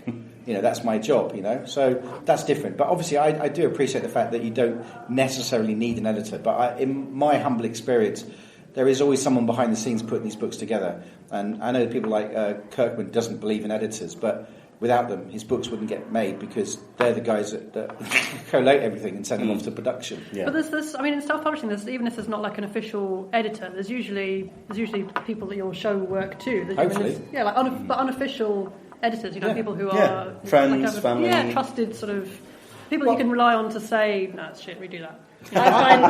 I find having an editor really useful for my long form stories, just to look over my script. Just because I sometimes just can't see the forest for the trees, because you're so embedded in your own story. You need someone on the outside saying, your act 3 is really there's hardly anything there, Raechel. You need to fill that in before you start twiddling with the especially if it's a long project and you spend so much time on it, and you can't even see it, objectively. Anyway. I always have a really sparse Act 3. I don't know what it is. I just really, I'm like, an ending. Yeah. Well, at least you've got a strong middle. Most things don't have strong middles. Yeah, that's my weakness. I always have to really force myself to be like, no, come on, what needs to happen? I think I've got time for one more question, but I will put it open to the audience one more time. Any other questions that you would like to put forward? Anything that you'd like to ask of these? Or heckles? Three any fine angry? Heckles? Gentle heckle. Sorry, I'll go with the heckle. Half a second, I got feisty. No paper airplanes from the back of the room. That would be fantastic. In that case, I'm going to finish up on this question. This has kind of come via a creator that I follow on Twitter, and she kind of came up, or someone asked her an interesting question she felt, and I said I'm going to nick that. Because I like this one. Because everyone does talk about the stresses and strains of making comics, the hardships, the negativities, the pressures of putting something together. But I don't think people actually talk about the positives enough. So here's the question. I want you to name the one thing you absolutely love about your work. About our own work? Yes. The eye roll I like. We'll get to you in a second. Because okay, sorry. Yeah. So something the one thing that you think you do really well. Yeah. I think I write dialogue really well. Yeah. I think I'm good at writing conversations between people. Okay. Cool. Hannah, what is the one thing Don't shake your head. What's the one thing you love about your work? I'm just back off maternity leave, and my self-worth is absolutely in the toilet. I don't think I'll do anything. I've got my books are nicely bound. There we go. I can say a nice positive thing about comics, though. I just very, very quickly. There's a lady that I spoke to from the Arts Foundation. They've got they give awards to I think 3 or 4 different areas of the arts every year. And this year, one of the areas is comics, and so I've been talking to her. I'm a judge, hooray! Yay! Am I too late to submit anything? I will take bribes. Sorry, am I too late to submit anything? I think you have to be put forward by somebody. Oh, okay. Sorry. Oh, well. But you might be. I don't know. I will accept bribes, as I say. Oh, excellent. But she was saying, so she works with loads and loads, like all different areas of the arts everywhere. And she said that of all the different areas, that people in comics are the most enthusiastic about each other and most mutually supportive. Aww. So, well done, everybody. Yay. Hooray us. Comics. Yay. Kumbaya. Fantastic. David, what is the one thing you absolutely love about the work that you do? Well, mine's a 2-part answer then. So my day job, I'm an editor, I work for a comic publisher. So the thing I absolutely love more than anything is the smell of a newly printed book. And I'll always open a book, old or new, and just sniff because it smells beautiful. In terms of me as a cartoonist, I like making people laugh unexpectedly. And I get a kick out of that, and I seem to be quite good at that. So I get a kick out of that. But I'm sure you guys agree that when you do your own stuff, you always look at it and you always see what you got wrong, and you always kick yourself and you think, damn it, I should have done that better. But no one else noticed. No one else noticed. Fair enough. Put 6 fingers on that hand. No. Right, we're going to let these guys go back to the table where you can find out more about them by going up and spending anywhere between 20 and 30 and 50 pounds on their books. If you don't, you may leave in shame, because you need to buy their books. I'll take £5. We don't deal with small change. Ladies and gentlemen, can you please thank this wonderful panel. Ladies and gentlemen, David Leach and Berry and Rachael Smith. Thank you very much. And support self-publishing, please, because they are the voices of comics today. And we're so poor. Very poor. And if you don't buy my comics, my kids will starve tonight, so thanks a lot. Also, if anybody wants to buy one of my graphic novels for £10, I will donate one to a library. Hooray! Yay! Excellent stuff. For myself, you can follow me at Englishman SCCC and also the Con Collective on Twitter, where at the moment we're ramping up for San Diego Comic-Con stuff, so I am sleeping none at all at the moment.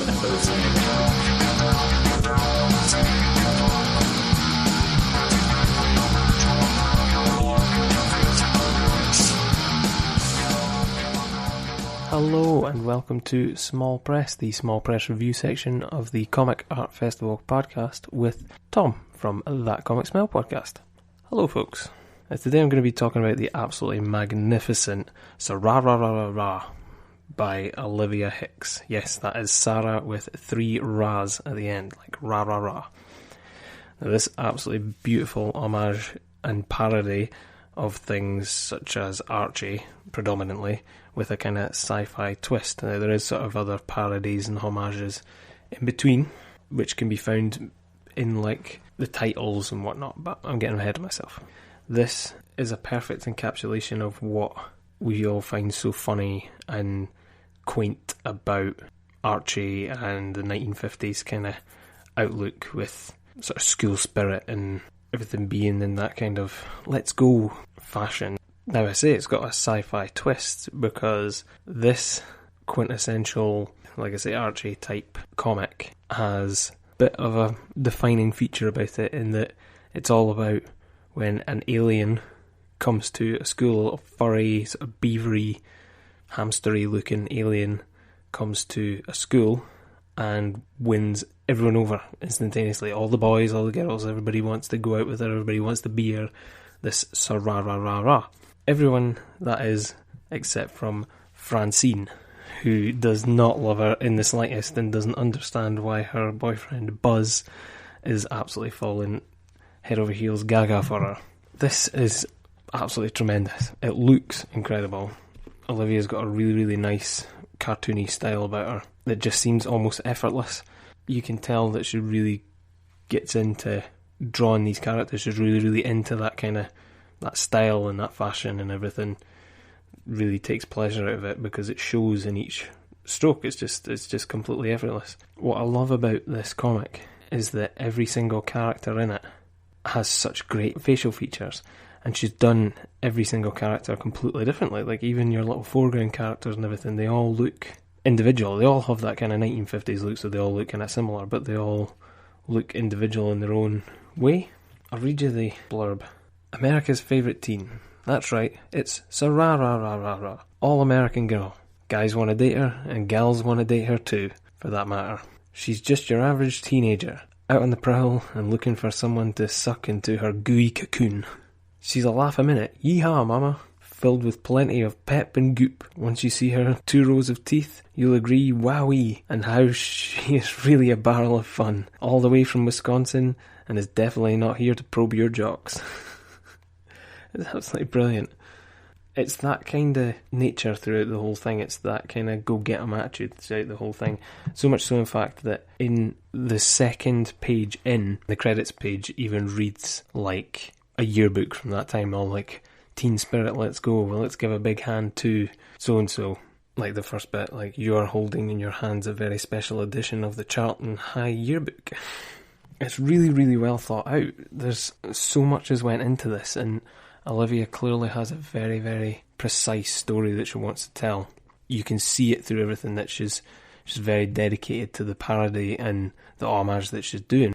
It starts quite confident. It starts really out there. It's quite a lot to go into from the very start, like introducing the character with a cocoon and lots of splats, and there's lots of starry bits with them all really falling in love with her, and a lot of people in one scene.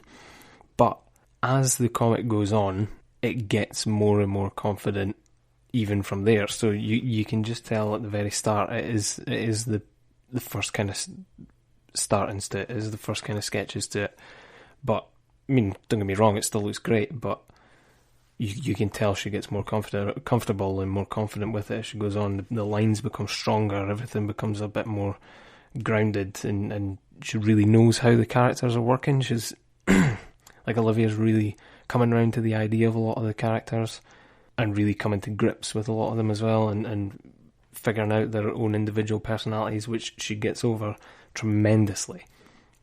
Each one of these characters has their own little personalities, so much so that even within just this sort of 40-page comic, even within the first couple of pages, you already know who everybody is and what kind of characteristics they would have. Even Sararara, for being a completely mute alien that's just all goopy and doesn't really do anything and just seems to be wanting to like lick up odd liquids and stuff like that, and just acts more like a lost kitten more than anything.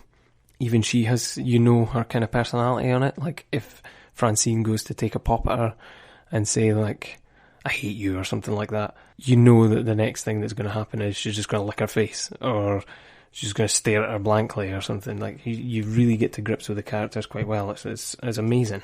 From a time that was very much like cookie cutter, everybody was just doing what everybody else was doing. There was no kind of individualism within that time period. Everybody does have their own little personality. It's quite good. And yet it's all still in keeping with that everybody conforming kind of thing. But I think the sci-fi twist gives it that extra humour as well. It's great.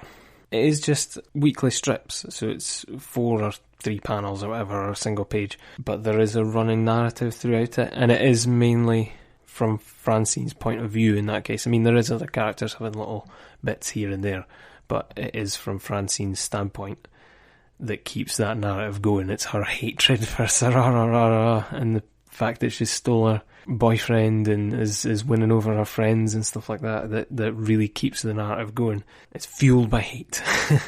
A thing that's a very defining feature about this, actually, and makes it, and really, really does actually make the look and feel of it overall, is that all the pages are like crumpled. They look like they've got like a crumple effect behind them, almost like it's like a school jotter, and it's just like somebody scribbling in it through lunch or something like that.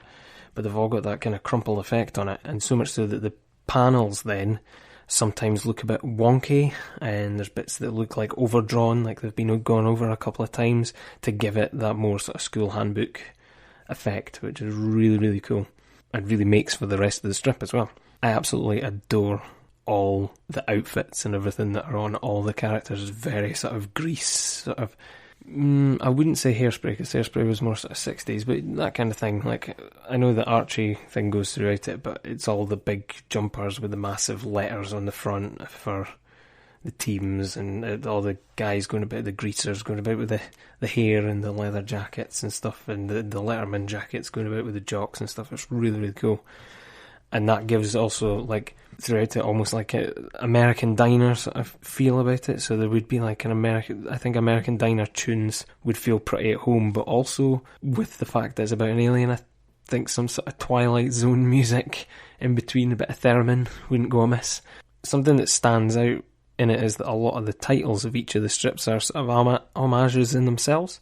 Some of them, not all of them, but there's little ones that are like plays on titles of things, or plays on bits that are in films or comics or TV shows or whatever around that time.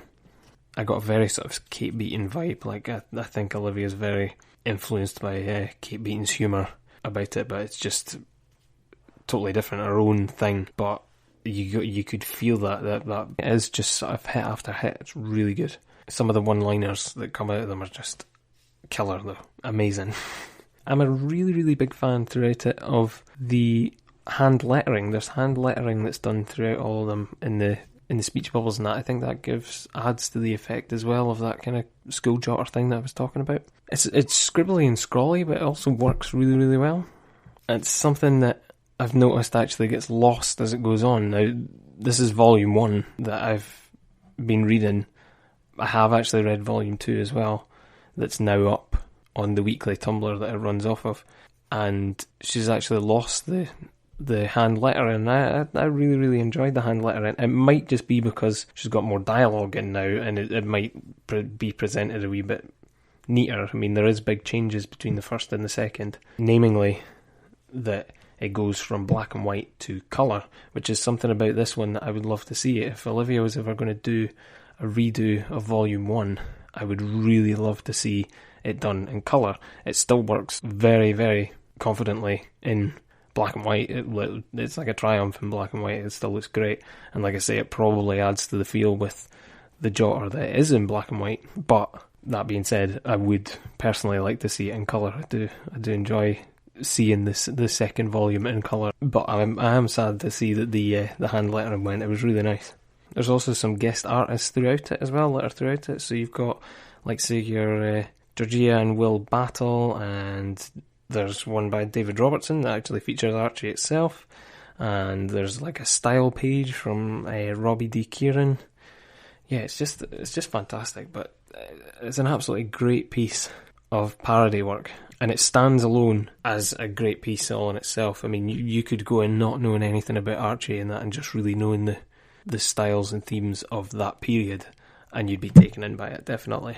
It is well worth the look, absolutely fantastic, and just a really, really great piece of art overall. It's just a gorgeous, gorgeous piece of art.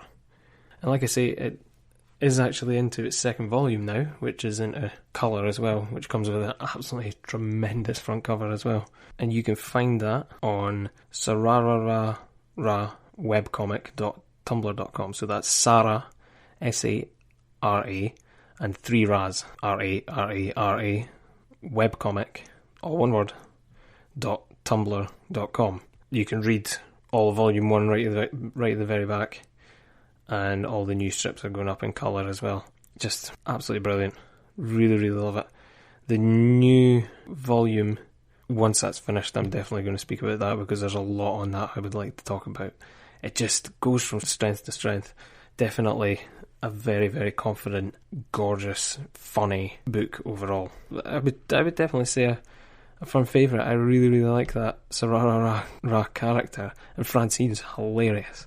So you can find that on the Sararara webcomic.tumblr.com, and you can keep up to date with Olivia's work all round on Twitter at Miss Olivia Hicks, MissOliviahICKS, or on Instagram at Lasso Magica Scarte. Let me spell that. It's LASSOMAGICARESCARTE. But absolutely brilliant. Sararara. All American Girl. Brilliant. Highly, highly recommend. And that is all from me this time. Please, folks, if you want to have your small press titles reviewed, or if you know any small press titles that you think I should be reading right now, feel free to get in contact and send them on to me. You can find me at URAMYX on Twitter, at URAMYX, or alternatively you can reach me across at my own podcast Twitter and Instagram at thatcomicsmell, or send me an email at thatcomicsmell@gmail.com. And that has been Small Pressed. Thank you very much, folks. Hope you've enjoyed this. Go and read loads of Small Press comics. Support all your favourite Small Press. Go out there and shout about them and buy their stuff and tell people about them. Just let them be known. And I will see you next time. Bye for now.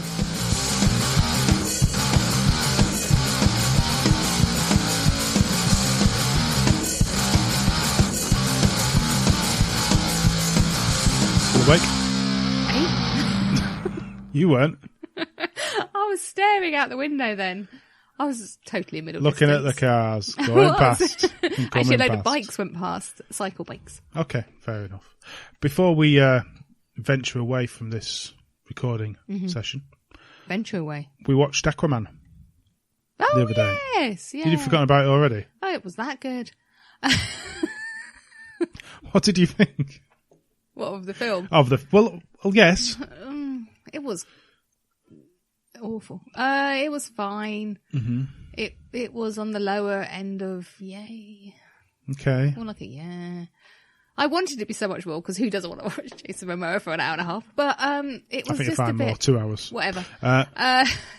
It was just a bit meh, really. I wasn't impressed, let's be honest. I was expecting something with a snappy script, and it didn't have a snappy script.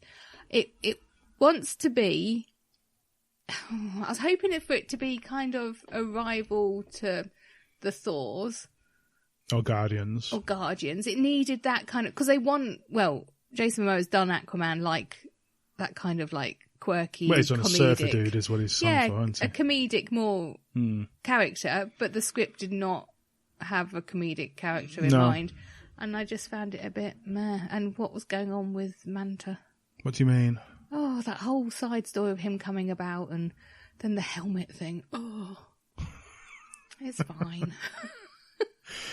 Well, I mean, they did the old... He's now gone. Manta's gone, but he'll be back for the next one. Yeah, no, it was fine. It was all right. Even the graphics weren't that good. Oh, they were. Come on. Weren't. You couldn't make them. No, I couldn't, and I'm not trying to. So I'm just going to rip it apart of someone else's work. I thought the graphics was good as the cutscene in a game, and that's about it. No, I think they're better. I don't. I wasn't impressed. I just wasn't impressed. Yeah, no. I mean, we've not read any Aquaman comics, so we don't know how accurate it is to the source material, but still, the whole final battle was a bit... Yeah. I mean, if you've got nothing else to watch. Yeah, I suppose. Put it on. Although we did watch non-comic related, the new Shaft. Yes. Shaft. That's how I say it, darling. That is entertaining if you want something for a Sunday afternoon on Netflix, then yeah. Maybe not for the kids. No, not for the kids. But Samuel L. Jackson just continues to do everything right. Yeah. Even when the film's wrong, he's done it right. Yeah. Yeah, no, that's a good film. And we've got Spider-Man coming out soon, so we'll possibly go and try that. And last thing, we have given up on Happy. Yes. Well, we never wanted a second series. Well, I said we should never. The graphic novel that has a different ending. Off, yeah. It shouldn't have happened, and it's not right. Well, it's not right at all. It's not right at all. It's trying to cliche its own self, and it should have just brought in a whole load of new characters and done it that way. It's trying too hard, and it's missing the mark. And we're not going to be watching it anymore. No, well, it's been cancelled as well. Has it? So there's no third season now. That's it. So it really didn't do very well then, did it? No one liked it. No. So people are feeling the same as us. Yeah. Should have just stuck with the first series. Was amazing. They don't listen to me though. They don't listen to us at all. No, they should do. Save money. Thank you very much for listening. Next episode, we've got Emma Viacelli back on the show to talk about Breaks Book 2. Oh, I need that book in my life. And in fact, if you're listening to this, then the Kickstarter is already up in July 2019, just in case you're listening 5 years down the line. Wow. The Kickstarter is already up, so if you like Breaks, go on. Who doesn't like Breaks? Well, if they're not read it, they won't have a clue. Oh, read the first one. There you go. Go and jump on it, support Emma and Malin. Is it Malin? I can't remember her first name. Anyway, Emma and her partner. Yeah, really, really good book. Amazing book. Brilliant. Right, thank you very much for listening. Oh, thank you. And we'll see you shortly. Thank you for listening. Find out more about the festival at comicartfestival.com. Find out more about the show and how to contact us at comicartpodcast.uk. Find us on Twitter, Facebook and Instagram. Music composed by Pop Noir.